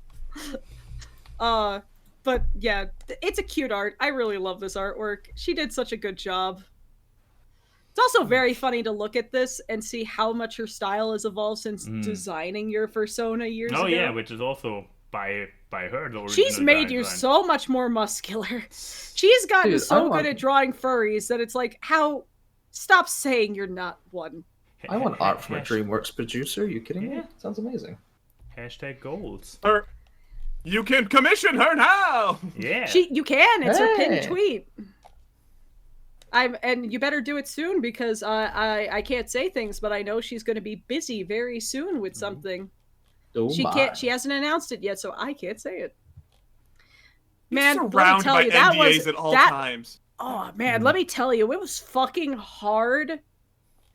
Cause she told me when she got hired for when she got hired for Kung Fu Panda 4, I knew like 4 months before everyone else, and I couldn't say shit. Yeah. I saw things from Kung Fu Panda 4 that I was like, I can't say anything, and I know there's people. This was before Kung Fu Panda 4 got. What a photo. Kung Fu Panda 4. That's Kung Fu Panda 4 right there, yeah. But like, there was because people were like wondering what the next. I think it was when it was still being speculated that Kung Fu Panda 4 was being made. And I was like, I can't say anything. I can't say anything. I know. It's the same stuff in the video game. I when in the beginning when we were talking about like, hey, what do you do? I couldn't say because I'm under NDAs to stop me talking about what games I'm working on. Gun to your head. I saw someone, like an animator I follow, a storyboard artist, who was like, here's a list of the things I've been doing for the past 5 years, and half of them have like this little secret mewing face, just blocked being like, out, no, just I can't redacted. Say, I can't say. Oh, that's the one thing that just makes me want to become like a studio worker, where I'm like, God, I would be terrible. That looks like a non-Euclidean creature. It's just a ferret, You know in Undertale when there's the dog you can pet to the point. You want to tell me that, you like, look at that and say there's a god? This is analog horror. That's the boiled one. This is your god now. What is the context of that photo? Was he just sleeping? I don't know. He was just chilling. He's a well guy. Why do they not have bones, do you think? They don't. God remove them as punishment. They're just a little scrungly. Wait, they are the advanced you play D&D, you know the cats. Kenku got their voice removed, so ferrets got their bones removed. Here's the thing, like, they're the advanced form of cats. Cats can become liquid. I have seen images, like, where they go full loaf. Ferrets are just, like, advanced, and, I mean, he may have polecat in him, so I don't know, maybe that adds to the stretchiness. Oh God, how is that comfortable? That's my main thing. Is like, okay, you don't need to have bones. This is but you still have muscle. This is the end of his ribcage just sticking. Don't lie, that's just have a ribcage. No bones. Honestly, it's zoomed out for us watching the Discord, right? I can't actually tell where the head is. Oh, there's the head. Okay, good. It's right where you expect it to be. The middle. I like what Denim put. Having bones removed was supposed to be a punishment, one told the ferrets. That kind of gives me the thing of, like, spice in spicy food is because peppers and stuff make capsaicin. Don't eat it. You're not supposed to detract animals from eating it. Yeah. And then we were like, yummy. Ayn Wye, have you heard of a creator called Pirate Software? Doesn't ring a bell. I'm sorry. Okay, so Pirate Software, he runs a ferret sanctuary, but basically his main thing is that he is basically become the morning radio for like game developers and programmers. I follow this. That's the Twitch that I think I shared with the 6 cages all. Yes, it's Ferret Software. Well, he runs a ferret software is his ferret rescue channel. I have shared this to Max because I follow this. They're all napping right now. Wow, they really need to clean their litter boxes, though. Jesus Christ! Oh, one's eating. News alert! One is eating. I have a link. I have a link. I was about to say. Does this mean Quickly. Oh, what's this? Just if it was not on your radar before, I'd recommend it because not only is he super homework insightful for guy. you. Look, it's eating in the corner. Look at that good boy. There it is. He's there an it is. ex-Blizzard dev who's making his own game now. But at the same I time, love he their runs shorts. this They're Ferret Sanctuary. hilarious. We sadly cannot rate it since we're on YouTube now, but Yes, but I do. I mean, I love that there is 868 people watching. You being so content by watching these. Watching it. Just like watching's a strong term. Have it on. I think is probably there's more there's correct. movement under that blanket. Yeah, I see the Enjoyment. movement too. I see the movement there. Oh god. Oh. And now he's drinking! He's drinking! Ah! This is God. Pog. This shows Okay. that we are millennials because this is our hype. We love little guys, little zoomy guys. We Guys. love them. Okay. Little critters. Idea for our own program. Just watching this channel live and reacting to it like for a few hours at a time. We just need to make sure that we somehow are in Look, someone's coming out of the blanket. Go. Go, you can do it. You can do it, little guy. I believe in you. Yeah, I link it below. I'm linking it. What is it called? Ferret Software. Pirate Software, main channel is Pirate Software. I like Funny YouTube shorts. Love that guy. what a good hydrated king that's Aw, happening ferrets are right gone. there. So, yeah. Questions. But now am it's I question. right? It's question time. Yeah, question time. Oh right, we're doing a show. We're not just talking. Right. I forgot about that. Yeah. We need to actually work for us being. We're not getting here. paid. No, You have no power over us. We are paying in exposure. Yeah. Wow. All that is. So let me preface this with who here is familiar enough with Doki Doki Literature Club. Yo. I'm I'm aware. familiar. Good, because Fidel asks, this question is for the four of you to answer individually. And we'll see about that. I mean, we need to have an eye on the time there. How would you personally rank the Doki Doki girls from least wanting to most wanting to be friends with? In Monica's case, she too does not know that she is a game character. I am so glad that they put wants to be friends with. These are all kids in high school. I mean, so are you as the protagonist, I guess? Yeah, technically? but you're right. Yes, but to be friends with. Good wording of the question. But yeah, so here they all are. For those who forgot, I forgot their names. We have forgot everything. Yuri's the purple hair. Yeah, Yuri, Sayori's yeah. the one with the bow. Natsuki is the pink tsundere, and Yeah. Monica is. Are we assuming that the events of Green the game don't happen and that Exactly. these characters They are said just in the like... question that Okay. Monica's self-aware. Isn't that like her whole Exactly. personality, though? Yeah, so Then I guess I'll choose Sayuri.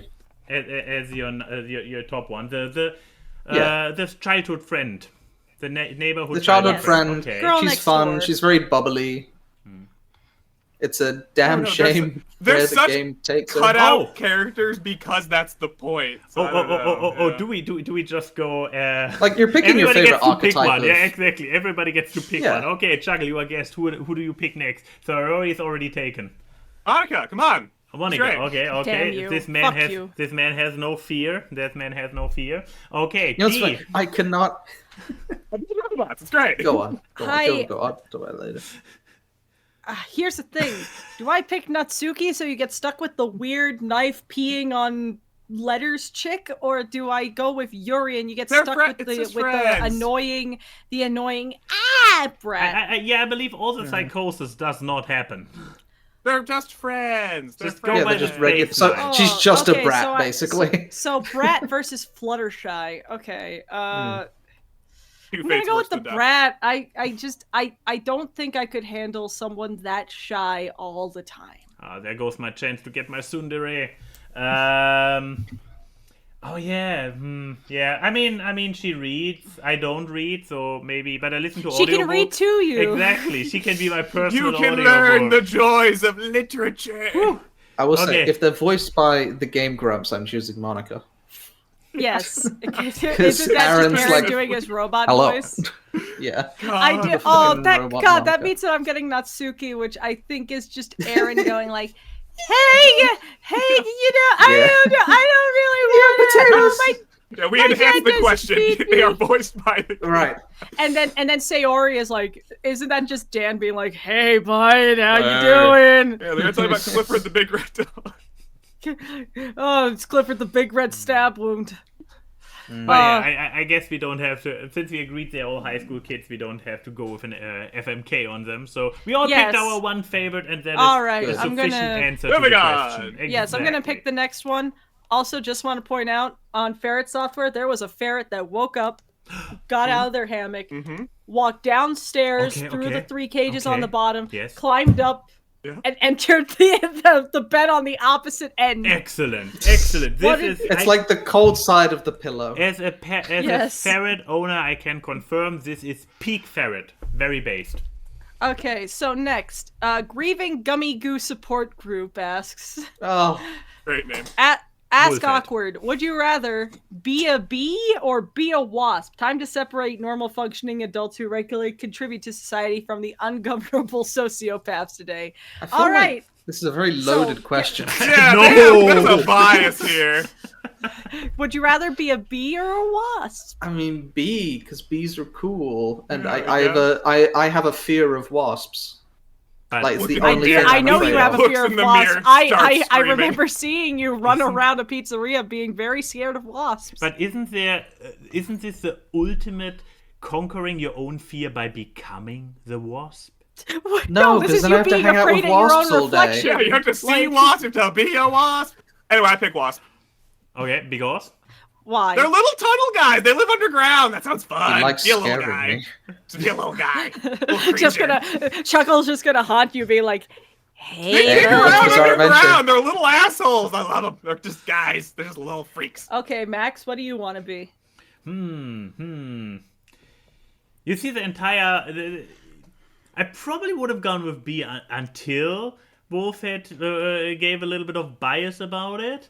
Because now I'm like, I don't want to be a contributing member of society who is working hard, so... You're already doing that, kinda. You don't want to be friends with Jerry Seinfeld. No calling me out like this. That's the downside of picking B. It's a B movie, B. It's a B. Yeah, wasp. I'm a wasp. Yeah. Yeah, dig little tunnels. My mum and dad used to tell me that bees make honey and wasps make Marmite. See... And I believed it, because I was a kid. For years. See, the plus side about being a wasp is that you can sting someone and you don't die, because when bees sting, they pull out their entire, body.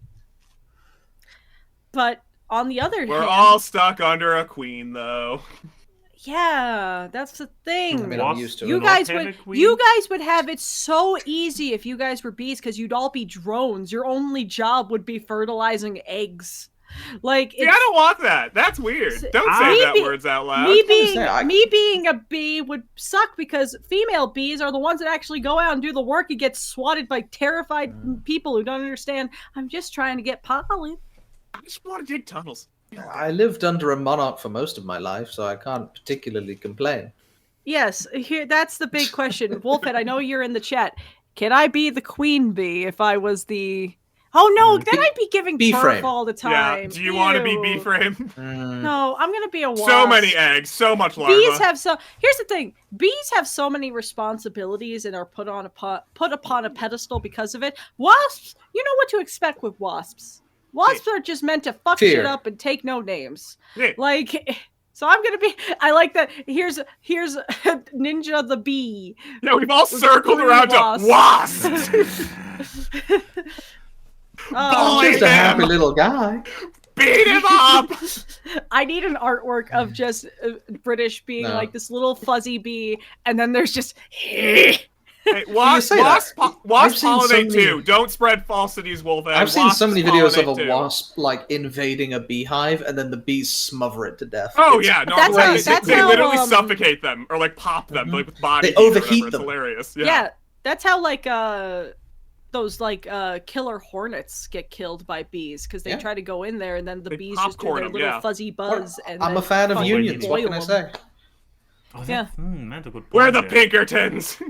Anyways, next question. Next question, and this is also the final Twitter question. After that, it's all Discord all the way.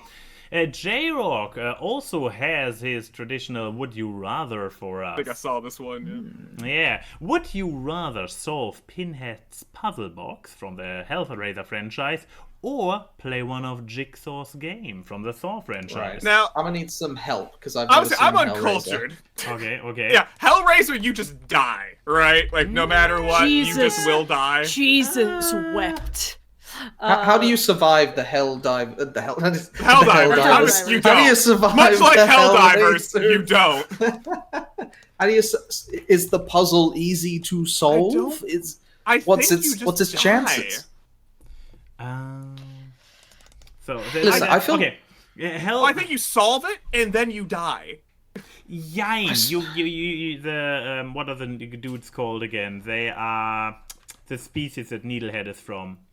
The species in Hellraiser? Yes, Cenobites. They have Cenobites. Cenobites, yeah. The Cenobites, here's the thing about Hellraiser. It is, funny enough, the movies skew it a little bit what it's all about. And, I mean, not that I have read the books. I watched a video essay on YouTube, obviously. How millennials get all their knowledge nowadays, am I right? Yeah.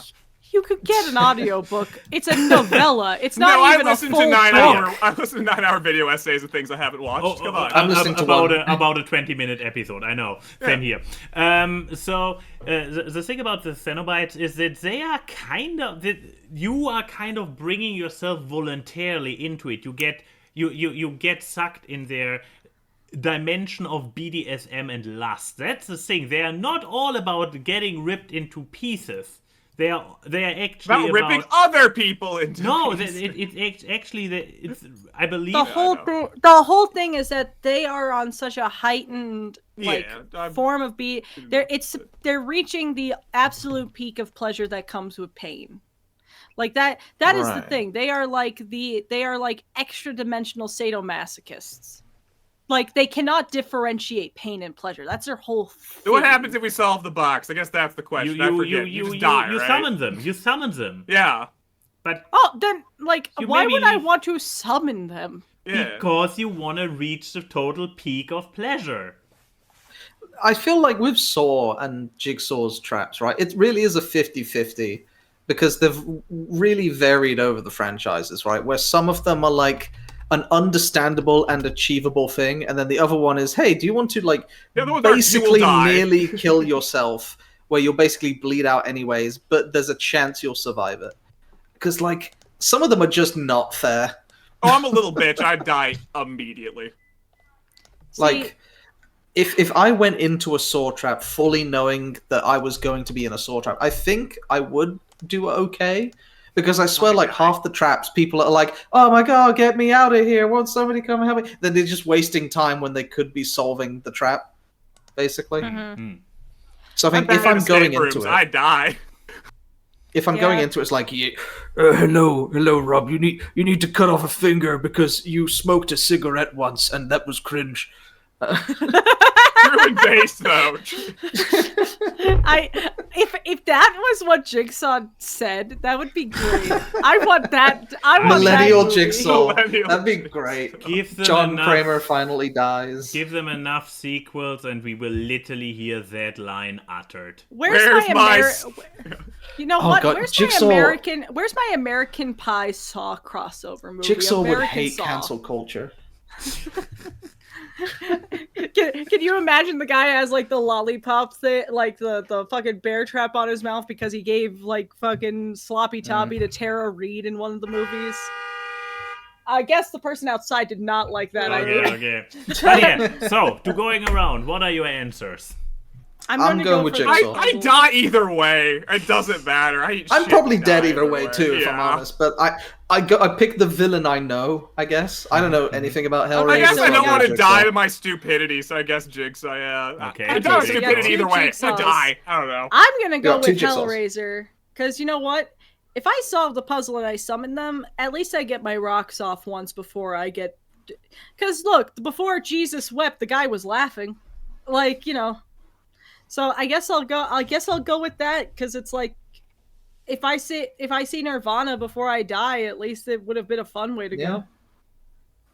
Because I feel like even if I survive a Jigsaw thing, I'm gonna have trauma. Yeah. I don't want to pay those I can't bills. lose fingies. That freaked me out. Yeah. Yeah. Now I might also go in with All or Nothing, because you don't come out of a Jigsaw puzzle okay even if you survive. And sometimes you start to help Jigsaw, like you know. More times than not, weirdly enough. Yeah.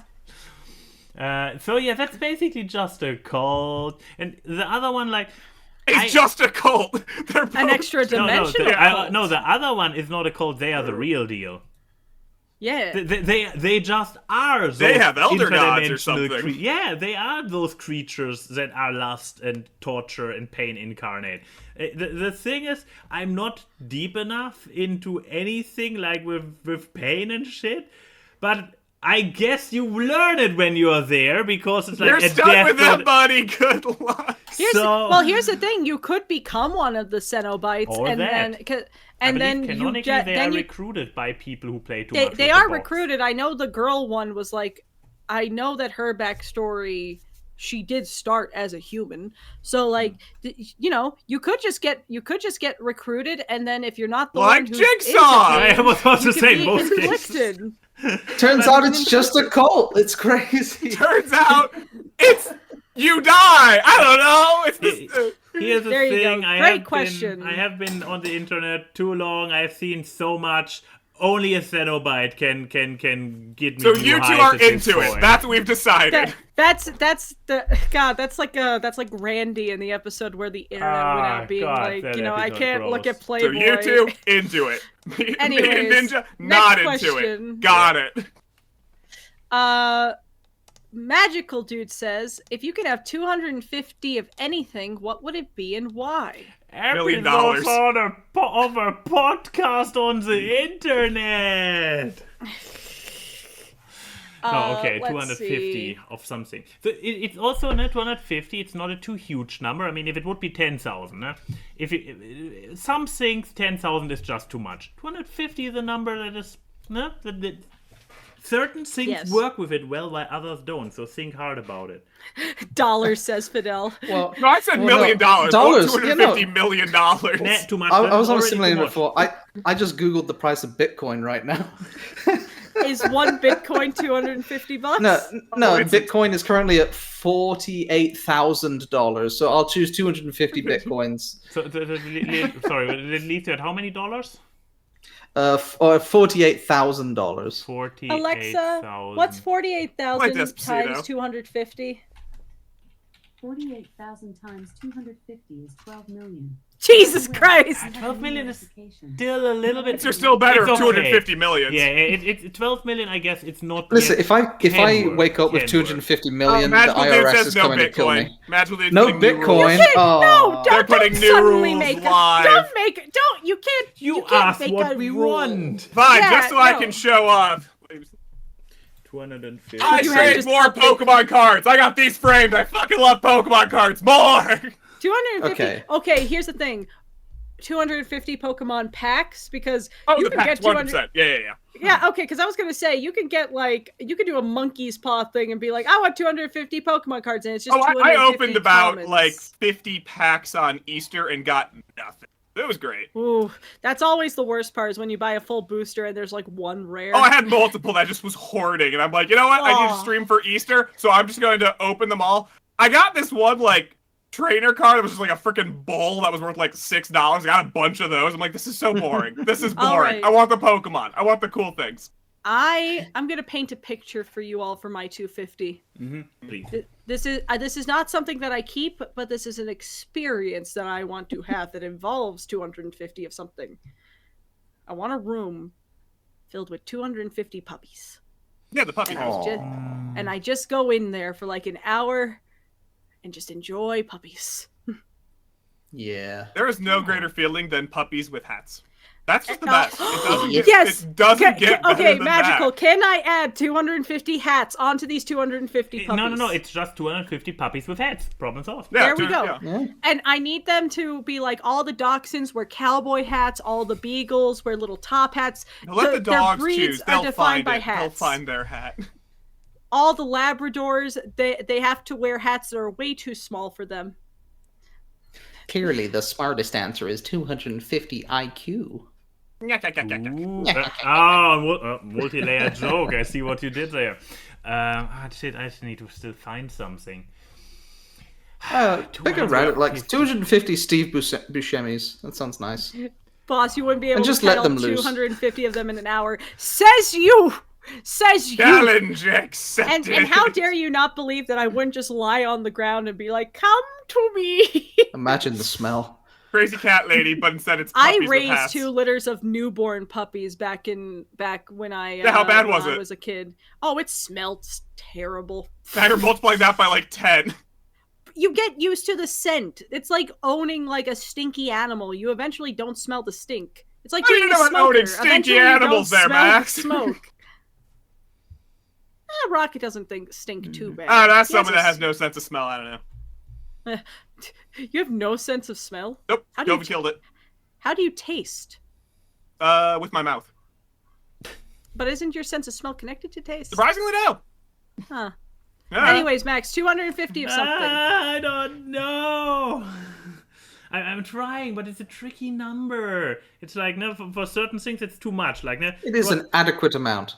250 ferrets, far too much. More than 10. How are you and gonna they feed start- 'em? Yeah, exactly. You need to. Then that's They by eat each Key other. built in the back room. Strongest That it's survive. technically not her room, but she can not her Yes, 250. it's It's a an temporary loan. experience. Yeah, it's a, Yeah. yeah.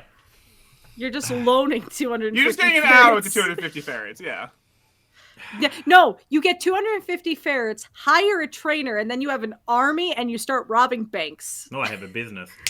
No. Exactly. That is the business. You have like a mafia of Business ferrets. of guys. No, you know what a group of ferrets is It's called. a I business. guess I know it's called the Okay. business, Business, the business but team. also business. people call like mafia a business because they have so many like money. It's laundering layered. fronts. This is a layered It's joke. layered. It's layered. You We praise need the just layeredness 250 of a IQ 200 to explain IQ. it to us. Yeah, Now Oh, you yeah. see, it's actually a very clever joke.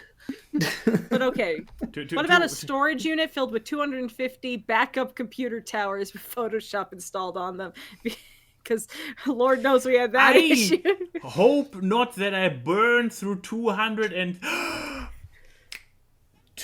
250 years of life expectancy. You see, I was I don't- thinking that, This like is not- 250 years. this- I don't know. I mean, the body needs to the aging needs to be also spread out like it is. So like you spread 2.5 You can have a times rough- slower. Because You're going to have a rough time at the turn of the century, though, when all of the friends from your first life have died. Yeah, No, I that's take my immortality thing. in a second. I would be I mean, like, I'd I take it without looking back. Like, your second century will go a lot smoother, sure, because you've got all this wisdom and all that stuff. But, like, then you that's have to going to be go a to like rough... so many funerals. Like, Yeah? No one's coming to your birthday party? Well, nobody got their idea made sour by or taken into question. But mine, I'm Excuse me. no, Excuse me. no. My original idea was banned. It was so good. yeah, I had my idea soured by bringing up the smell of 250 puppies. Here. How I'm just about the winner. you give 250 people life expectancy, so the people you care about also don't die. That's nice. Yeah, but then 250 other people certain spread people out. also stay around for 250 250 years. winning lottery tickets. What was I Yes, thinking? and then you rule the world. Here's an idea I was thinking of. and Vampire this is, cult. This is an extension, so I'd need approval from the Quizmaster, okay. basically. Every year this refreshes, right? That's the extension part. But I get 250 hours of sleep where I don't need to be asleep. Plug them in Oh, that's anywhere. really good. Also, just the equivalent of 250 hours of If refreshment. you had an extra 3 hours Yes. right now, plug it in. that. Ooh. Yeah, Ooh, that's and a that good refreshes every year. Okay, I but there's a want to- snail That that was is constantly coming. He's here. I want 250 hours worth of heavy duty workout without having to do it. So I just have the gains. Just suddenly But- abs. But But isn't 10,000 hours required to master something? So what is this? This is 0.4%? No, Of the 10,000 hours you already got in? For physical exercise, it's recommended do an hour a day, and then you start seeing results within So that's like 6 2/3 months. the year right there. Yeah. Yeah, exactly. I travel so much, and that messes with my workout routine so often. I could just have those those 2/3 of the year already taken care of. Just be like, oh look, cons are coming up. Ab. Like it's just and not full ab. not full 6-pack, but just enough to look nice. But yeah, Is that one Rick and Morty episode of the Night People? Oh, Yes. yeah. But yeah, since Magical didn't came back to your request, Rob, it's now granted. It's by proof. default. Thank you. Thank you. Okay, next question. That's my answer. Yes, for a lightning round we're going so slow. Next question we have is from Fun. 3 hogs named 1, 2, and 4. Where's Free? I get the joke. Yeah, it's worse. What is your favorite harmless prank?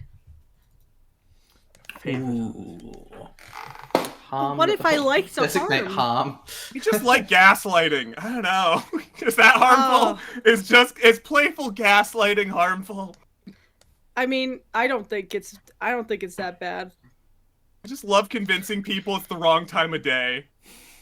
How do you? No, you didn't. You've never No, thought just that. when you walk by people, be just like it's in the morning, be like, oh, afternoon, and just like they say afternoon back, and then stop and think, or like you write vice versa in the afternoon, you say good morning. I mean, that is a good pretty good It's example. so Yeah. funny just to see people stop and think every time they just repeat it I mean, back. I know what my favorite harmless prank that I've ever done was. Some people would say that it wasn't harmless, which is making such a good argument sounding like that I have watched a thing, and then I am like, no, I lied the whole time. Because I did that at BronyCon about the first My Little Pony movie, like the 80s one, and I made it this whole bit, and then I was like, and you know the biggest sin of this movie? It was so boring, I didn't even watch it. And Max was all the way in the back, so happy with himself because he was the one who told me to do it. I and did. no one at the panel, That's and like no my one at the first panel was con or happy with something. me.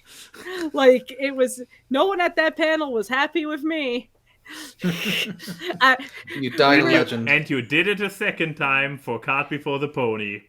I did. Where they actually forced you to watch it because it was such a bad episode. I demand you watch it too to have suffered with us. I convinced you guys I watched the horse show. Get pranked. I mean, like I convinced you guys I was real. I joke. I mean, No that's second Max's guess prank. after all. It's just me. What are you talking about, guys? Who's Ninja? It's just me. I mean, pulling behind the curtain, Max has had a running joke since I've met him that he doesn't exist and everything in my life is just a psychosis while I'm in a ward. And It might be. Have you tried waking up? Wake up, Could Key. be worse. Key, wake Could be up. worse It's been psychosis. 10 years. Wake up, Key. I mean, there's this entire jar in a brain thing. None of us knows if we aren't just a jar in a brain. Talk to the person controlling my simulation. They're fucked up. I need to have a word with them. But yeah, my favorite harmless prank is just convincing people I've watched something. They're like, "Whoa, really?" No. So gaslighting. So we have 2 gaslightings. I can't think of a good answer right now, but there was a classic prank that we used to do, at least in my family, that was like a fun April Fool's prank, which was you would put cling film / cellophane over the toilet seat so that when they went to pee, it would bounce. That's not harmless. That causes years of trauma. You usually notice it in time, right? Well, I do, because I was the one who did it. But, like, my family didn't. They Years of didn't trauma. notice. Oh, this I is mean, when such it's a in the middle of British the night. prank. Oh, I love it. That's The old great. scallywag. That's The old not scab- that happens here in the States. What are you talking about? Wait, we are British. Never mind. Yeah. Oh, come on, Max. You've had to have a Yeah, prank no, in your day. I actually did like. I mean, it's also going into the direction Das of German gaslighting. humor. Aren't pranks by nature mostly gaslighty in nature? Unless it's a scare prank, maybe. But no, Yeah. like when we had this elaborate thing where we got multiple channels involved who all talked about a video that allegedly came out, and we all made reactions to that video. Oh, I And the remember video this. didn't Yeah. exist. The video didn't exist. We've but- done that as a group a couple of times. Like, I Yeah. remember there was like one art piece like we all like tweeted out at the same time and shit. Like we do that just. Yeah, People. that's the good shit. That's Oh, I like, do love it that. goes That into is a, good shit. little bit into the direction of a flash mob, but more of an organized online thingy. Coordinated gaslighting. Yeah. That's just marketing. Yeah. Oh, I mean, that really it just is. I've had someone do a scare prank on me once. Was They're not good happy people, with right? them. Yeah, they Right, hit and guys, we're miss. good people. Well, here's the thing. The thing that was not a good idea is that they picked me to be the person to get scared. For anyone who knows, I don't like sudden loud noises where I can't discern where it's coming from. My first reaction, people have fight or flight. I have fight. That person got a punch right in the stomach when they scared me because they're like a 6-something tall person. And they did the smiling friends thing of, like, and I just went like, I'm not saying they're lucky that came with a stomach punch. I would have nailed them in the freaking head. Like, yeah. I mean, I couldn't reach their that's what I'm saying, face. they got lucky. Short ass. If they were my height, they would have gotten it in Yeah. the face. But They you deserve go for what's closest to eye level, and like, I've had it's the thing of I've punched and kicked very few people in my life, mostly because people say it hurts, so I don't do it. But I was it was that moment where everyone was like, "What the fuck is wrong with you?" And I'm like, What's wrong with them? Yeah, What's wrong you're with the victim here. I'm sorry. I'm sorry that is not the appropriate response when someone jumps in front of you, waves their hands and scream is not fucking punch them in the stomach. If you can't take the heat, get out of the kitchen. Most self-defense courses You gotta be say that prepared should for be that your first reaction. Yeah. response. No, that's Ooh, googly eyes everywhere. That's also a very good Googly one. eyes everywhere is a great prank. I saw a TikTok once where they were like, they came back home after going to college and they hid like 200 rubber duckies within their parents' house, and they just kept getting texts from their parents being like, "How many of these are there? I found this behind the cereal." Oh, we did that when Why? we moved out of my house with cutouts of Nicolas Cage's head. Oh, that's also good. Yeah. When we moved out, just everywhere in that house are cutouts of Nicolas Cage's head. Everywhere. So there are pranks that are not gaslighting or scary. I That's also- I good. think I those are also- still yeah. gaslighting. I also do love the prank of slowly increasing the size of my boss's eyes on his profile picture every day on the website until he notices. And it took like 40 days, and the eyes were just getting bigger Alien and bigger bug eyes. Yeah. until he was like, "What's happening?" It's like the Power Girl thing where the artist just kept drawing her with bigger and bigger boobs until the comic executive was like, "Guys, I think you should stop." Guys, rated in. That's fucking great. Anyways, I think we have time for the FMK. Excellent. Alrighty. FMK. Magicaltude saying, grabbing the FMK as this is perfect timing. Happy 250th episode. Also, Mother's Day to Americans. Gross. Fuck, marry, kill. Moms. Oh, I guess it's MILF time, I guess. Oh yeah, here we go. Okay, I'm gonna pick. They gave us 4. Yeah, but read the final sentence. Oh, I did 4 as you could add a date category. Okay, so I guess it's FMDK. Okay. But where's Chili the date? healer for. Where's the date between the a good date ends in a fuck and a really good one in a marriage? So Well, I mean, like, what if you go on like a first date with someone? Don't Plus, don't. Considering focus that on mom is one of the categories, I think like Given there's a that less they're- intense option that I would prefer. Yeah, like you're just meeting this person for coffee. but okay, kind of date. thing. But okay, date. Like being interested in them and wanting to see where it goes without. Let them know. Okay. Yeah, like, okay, like okay. in Dr. Horrible says, the second date is when you can do the weird stuff. Okay, fair. Okay, I got a. Right. I'm on board with dates. So who are our candidates? Okay, Chili Healer from Bluey. Mm-hmm. Helen Parr from The Incredibles, so Elastigirl. Marge Simpson from The Simpsons. Mm-hmm. And Princess Cadence from MLP. he said I was going to do Pinky, but she didn't become a mom until the very last episode. How dare you? But like, Anyone so who those fucked are... Weird Al deserves to be on the list. I need to know how good it is that you bagged Weird Al. Like, that's the curious. So I'm part sorry, there. we have dog, human, horse. Have I got that You right? put it like this. Yes. Yeah. Dog. You have box dog, stretchy human, yellow person. Mm-hmm. I mean, human is a stretch for. I mean, it's a Simpson. Simpsons, So yeah. a bug-eyed, blue-haired freak. That is not my avatar. And horse. Haunts. Pink horse. So I guess like it's one of you two who gets to go first. You're the guest. Yeah. Oh, Jesus Christ.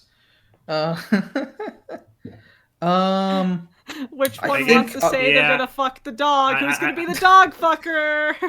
Chuggle is particularly interested in telling us I how think it's going to I'm What fuck. are you pretty- talking about? What? I'm He is pretty, so I'm interested pretty in locked fucking. in. I'm pretty Yes. locked in that I would plow Elastigirl. Definitely. Okay, take the Absolutely. easy answer. Okay, An yeah, easy that's answer. super easy answer. Yeah. Easy Okay. answer. Am I allowed to kill the Marriage? horse?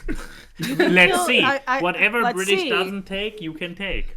Oh, this time Yeah. will be even too much for me. I Oh, need to thank make God, I notes. get to go first. Yeah. Oh, Fantastic. apparently you started and Chuggle started. didn't. You So go. Brilliant. man. No, it's good because it means I get my choice of the litter, basically. Exactly. Yes, you get first pick. Yeah, of the So- litter. Prime cuts. And then there's oh, sloppy Christ. I think seconds, I'm toppy probably, thirds, and floppy I'm probably fourths, I killing the guess. dog. So you already lost. Probably. I don't watch Bluey. I'm not 7. Or Ouch. hey, look, there's plenty of Twitter's sad gonna get millennials your that ass. watch Bluey. How dare you? Okay, you. I kill the dog. Uh-huh. I'm probably going on a date with Princess Cadence, and then I'm probably marrying Marge because, god damn, Marge is such a good wife. She has been so nice to Homer and like a supporter of the home. Absolutely. Marge does not get enough credit. All you have to do is just deal with that fried voice every day for the rest of your Ah. life. Did you say why you're Homie. dating Cadence? Why you want to go on a date with Cadence? It's kind of just naturally slotted itself in, I suppose. But Cadence seems fun throughout the show. Again, I haven't seen Bluey, and it's Yeah. a date between a dog or a date between a horse, I guess. So at Fair. least No, the Cadence horse seems fun horse to be got around. magic. At least it'll be an Okay. interesting Yeah, day. she's also a princess. It feels cool to know a Can princess. fly. Okay. Yeah. But yeah, okay, just because for everybody else you gave an explanation that Cadence you just dated. Like, okay. Or It's went just, on it's a just date. natural. Okay, it just came natural. Okay, Chuggle. First challenge already. You will love this. Try to avoid any overlap. I'm so glad I went first. I legitimately don't know any of these characters. What? Oh, you haven't seen The don't know what we're Incredibles? talking about. Not even No. a lot. I do not know what Bring we're them on talking screen. about right Okay, now. Okay. I have no idea No, what we are doing or that- who we are talking about No, right this now. is absolutely. We can work with this. What Chuggle, do you do all day? Do you just sit in an empty, come on, dark come room on. eating You- saltines? I play Cookie Clicker. We talked about this. Okay. First, Elastigirl. Big mom Okay. energy, as in like literally big mom energy. Wait, Okay. where's the screenshot The spawner itself. of so many thick memes. Oh yeah. I mean, she has literally a scene where she is like, "Whoa, that's my butt." But she's already fucked, so you don't get to. Well, they're all moms, aren't they? Is that the point? That I'm is glad that Chuggle brought out actually the- canonically What? correct. We're talking They're about- all moms. So then we have. Oh god, how many elves does Chili have from Louis? Is that an One. Ace Charlie? Yes. There's This is Chili. only- It's delightful. Chili with her daughter Bluey. So this is Chili. This is Bluey. Okay. Yeah. A dog. She's a very mom. She's a cool mom who plays with her kids. Oh god, Bluey's Okay. not gonna like that. Killed her mom. Ooh. Then Don't we worry, had- there's plenty of infection AUs on TikTok where Chili just dies. Also, I probably should. You guys are. I already forgot what Ninja said. I have forgotten the character. Like, this is. That is You fine. guys are throwing a lot of info at me at once here. Maybe we should have gone with. Hold on, I'll type down British's choices. Yeah, I already did, but Chuggle will not be able to remember. Okay, so here with Chili, then we Okay. have. You literally don't know who Marge Simpson is? I mean, I have seen the character, but I've never watched the That's Simpsons. wild. no, why That's is there not a wild. It's like, normal- who's Marge? Okay. Like, I have. I have seen the character because it's a Well, yeah, like, so you can judge 4,000-year-old these show, based off but, like, aesthetics, I guess. It's like well, they're a goddamn cartoon woman. I don't know. It's cultural Unfortunately, osmosis. You cannot avoid. Chuggle is the most normal person here, so unfortunately, this is quite a moot point. Like, I don't have an answer for any of these because I don't know. If you want to, you could swap around my answer, Chuggle, and Just, that way just you shift date the just humans. answers down one. And just there you go. There's mine. All right, so if we Okay. shift all of them down, then you're going to fuck Chili, Okay. marry Elastigirl, date Marge, Do I kill the horse? and kill the horse. Kill Princess I Cadence. killed the horse. We made it. We made it happen. I killed the horse. Max, it's your turn. It's my turn. Okay, so we've shifted them all down. So F. Now it's really F M K A D. Okay, and he shifted them down. So we had the Elastigirl here. We had March for the kill. No, which direction did you shift? FMDK. Oh, DK. Okay. Donkey Kong. Kill should always be at the end. That is like, a fair it's point. death. That is a fair point. So we killed the horse. We dated March, or we went on a date with March. Science experiment. We're having to collect our data, write down our answers. This will be Here, analyzed. I wrote it in. I wrote both in the text chat that has happened. I have fucked the dog. Okay, so there are two versions the pooch. left. There are two Screwed versions the pooch left. and killed the horse. Okay. Cool. I don't know where this leaves me with anything else, but I guess I start by killing Marge. Okay. Because obviously this is not because I just avoid double answers. No, this is all definitely what I want to say. So I definitely kill Marge because I guess out of those characters, she is kind of the least. Oh wait, Marge. I can kill Marge. She's kind of the least fun. She is just killjoy. Half of her plot lines in her episodes are just I'm a fuddy duddy. So like, I mean, she created Poochie. The only thing I know about them is they like potatoes. That's all Marge I know. is a little silly. Neat. That's all I know. Yeah, for Simpsons, among the Simpsons, she's relatively straight, man. She's very boring compared to Homer, Bart, and Lisa. And I'm also not sure if somebody who is indulging and enabling humor and all his shenanigans is really that Homer. Anyway, Homer. So yeah, Marge dead. His Odyssey, yeah. Yeah, exactly. Marge dead. Oh, which funny enough, this is just a rotation continued by one. So what happened in the chat? No, not the chat. No, Odie messaged me saying, I guess he did the math about the 250 puppies, being like, assuming you spend only 30 seconds petting and admiring the hat of each puppy, which is not enough time, and that you use both hands, you could get to 240 puppies in an hour. So why are you leaving 10 puppies What unpetted? did you do to You those horrible 10 monster! You bastard woman.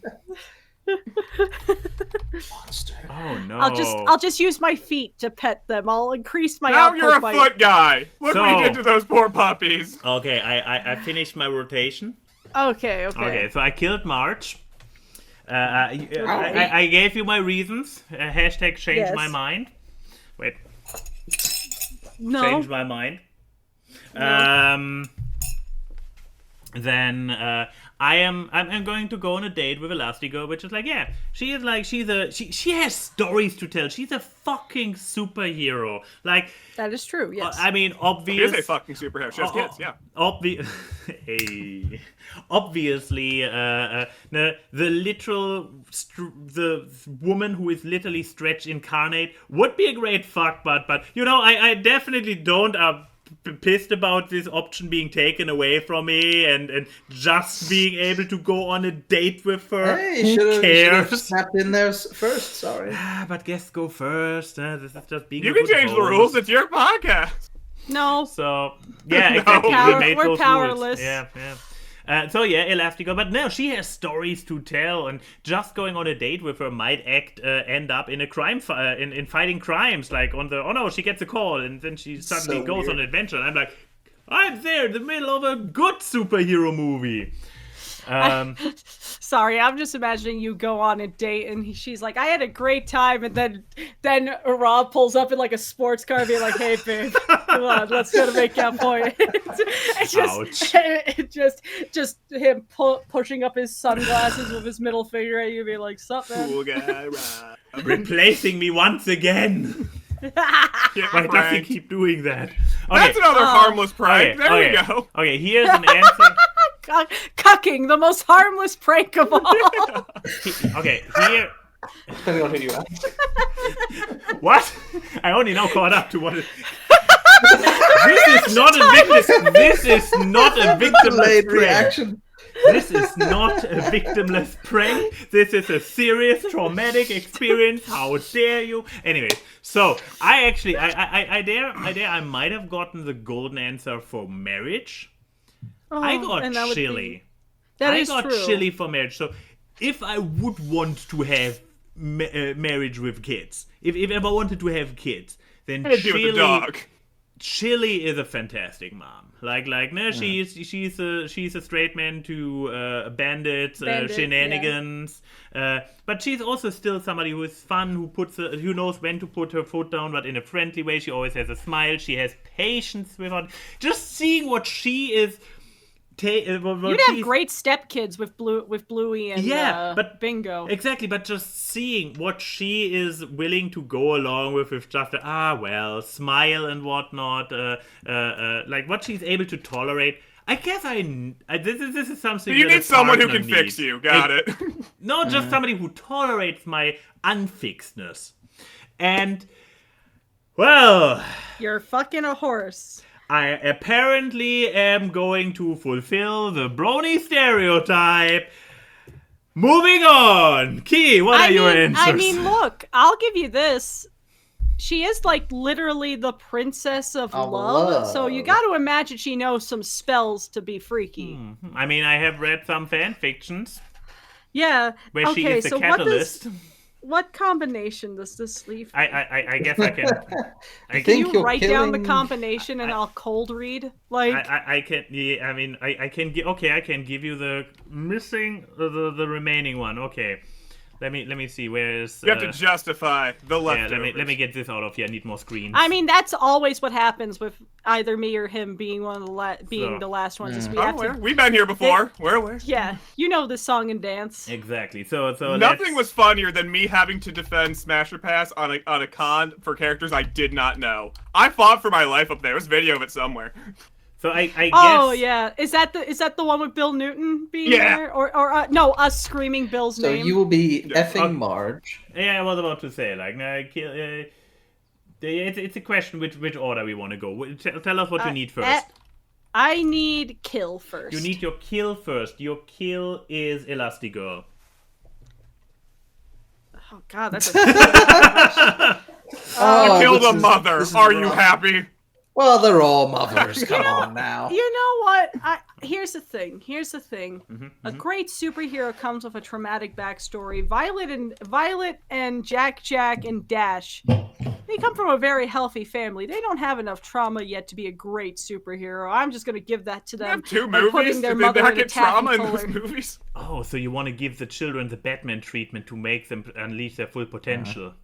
Yes, but not a bullet, because I'm pretty sure Elastigirl could probably just boing the bullet away from them. So I'm just gonna go and get a taffy puller and see how long she lasts. I mean, the how is not the. We don't need to specify. I like that they got you. It's a good answer. Thank you. Okay. Cosmic Cannon Event Keyframe. Okay, what do you need to next know? You know your kill. My next one is date. You want to date Chili. Chili. I mean, yeah, of course. I mean, at this fun. point, it would probably be like when your single friend goes on, hangs out with you while you're taking care of your kids. So you're essentially having a play date with the kids as well. But you know what? I'd be down with that. I'd be down to play pretend with Chili and the kids. dogs. It's like such a waste that Chuggle just hand-waved the fucking the fuck Chili answer, so nobody had to explain why they want to do this to the most wholesome character in the entire lineup. I mean, did you hear about the animator who got fired off of Bluey because they implied that there's a cucking chair in the parents' bedroom in Bluey? Oh God. Cowards, all of them. Well, Leave because the cuck chair. It did nothing wrong. In the bedroom background design, there is just a chair that is pointed at the bed. Towards and the bed. like Every one of the hotel animators room. made a joke on Twitter or Facebook or something, And being he like, got "Oh yeah, cancelled you for know it. what those chairs are for." If it's all consensual, the cuck chair did nothing wrong. Yeah, about to look. There's say, plenty yeah. of healthy relationships with cucking, I'm sure. But like, it's just. But yeah, point being, at least Bandit's not hiding in the closet dressed as Superman while it's happening. As far as we know. As far as we know. But no, I'm gonna date Chili because I feel like that would just be a fun, nice date. She lives in a nice house. We can have some iced tea, and we play like something with the kids. This episode of Bluey's called Playdate. I think that would be nice. That would be nice. Look, Bandit's on his archaeological thing. She gets lonely. So, marriage or fuck? Marriage. Of course, the fucking is always going to be the funniest Okay, one. then Princess it's Cadence, I Kate, believe. Exactly. I mean, come on. Her introductory episode was a wedding. Like, it... Here's the thing. She this is wasn't perfect even for there me. for the majority You get a whole of kingdom it. out of it. She had the Yeah, body this is the thing. double. This is the perfect gold digger answer for me. For the first time in a while, no one has stolen this from me. That is true. It is a gold digger. But answer. like, I could get a whole empire and stuff being married to her by being her arm candy. And like, look, I know she had a kid, but I don't believe they are all mothers. They're all moms! I know, but I'm saying that I don't think Cadence and Shining Armor are in the throes of passion very often. They had one kid. Do they have the cuck chair too? Look, no, I'm Princess just of- saying. Princess The of crystal Love. cup I'm saying chair. that Shining Armor could, Princess Cadence could be Shining Armor's beard for all I know. Yeah. But like, but point being, I can get a full kingdom and all the perks. I can get anything that I want because I'm married to an alicorn. And that's the thing. Like, it's death to us part. I'm going to die and she'll be fine. I don't have to worry about her. That's true. I guess the other thing not to over highlight is that you would get the best friend group out of it as well. Like, 'cause you would have access basically to the main six and the rest of the Honces. Exactly. I mean, like, I would probably get annoyed at every Thanksgiving with Twilight being like, "Oh, you're tired because of the tryptophan in the turkey," and I'll probably be like, "Shut the fuck up." But Hey, Twilight, where does glue come from? yeah. Exactly. So It's a but slur. you glue maker. Wow. But like, so marriage very beneficial. All I have to do is like deal with one world-ending threat every year, so that's fine. So then, please do explain to us why would you fuck Marge Simpson? Oh no. Okay. Oh, the moaning noises. They are basically writing themselves. Okay. See, this is why you leave fuck to last. Look, Fuck the last. Yeah, we are looking all.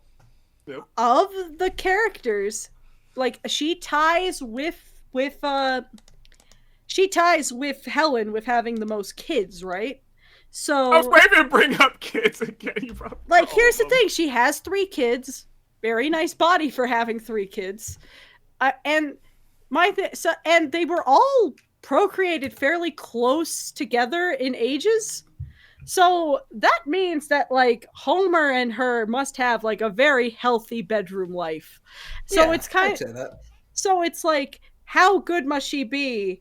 Because I'm sorry, if my first kid was a little hellspawn like Bart, I would never stick it in ever again. Those are some bad genes. So that puss pounding good time has to be Hey, Bring we it brought it back. back! We brought it Yay! back! has to be good enough to do it 2 more times. I need to visit a We were church. being informed. Apparently, there was an age difference between some of the kids. So, was it active? We don't know. Actually. Yeah, someone actually do in the chat. Get wrecked. Nerd. Don't actually about Simpson intimacy lore. No, you got Like, them actually. but it's still the thing of like, in the show they do seem to have a healthy life of bedroom activity, so has to be good enough And that goes the same with Homer. He has to have something going on that she's wanting to jump on those folds. Like, someone please say awkward. I will keep going about how these two are. We're gonna keep going. We have another hour of the show. No, we don't. Some people have to go to bed. Someone, please! I mean, look, we talk about when characters have horns at their handlebars. That is just one giant joystick on her head for whenever things happen. But that'd be wait for it. As soon as it falls, we are free. We're free! Hey, this was 250 episodes of the AWKWARDcast. See you all next time for more of the Awkward. Ayn Wye and Key say hi to the people in the chat. The memes are seen on this live stream as they talk about random grabs. Time for awkward. It's the awkward. It's the awkward. Random guests and funny gags on the awkward. It's the awkward. It's the awkward. Hard work and analysis, which you do not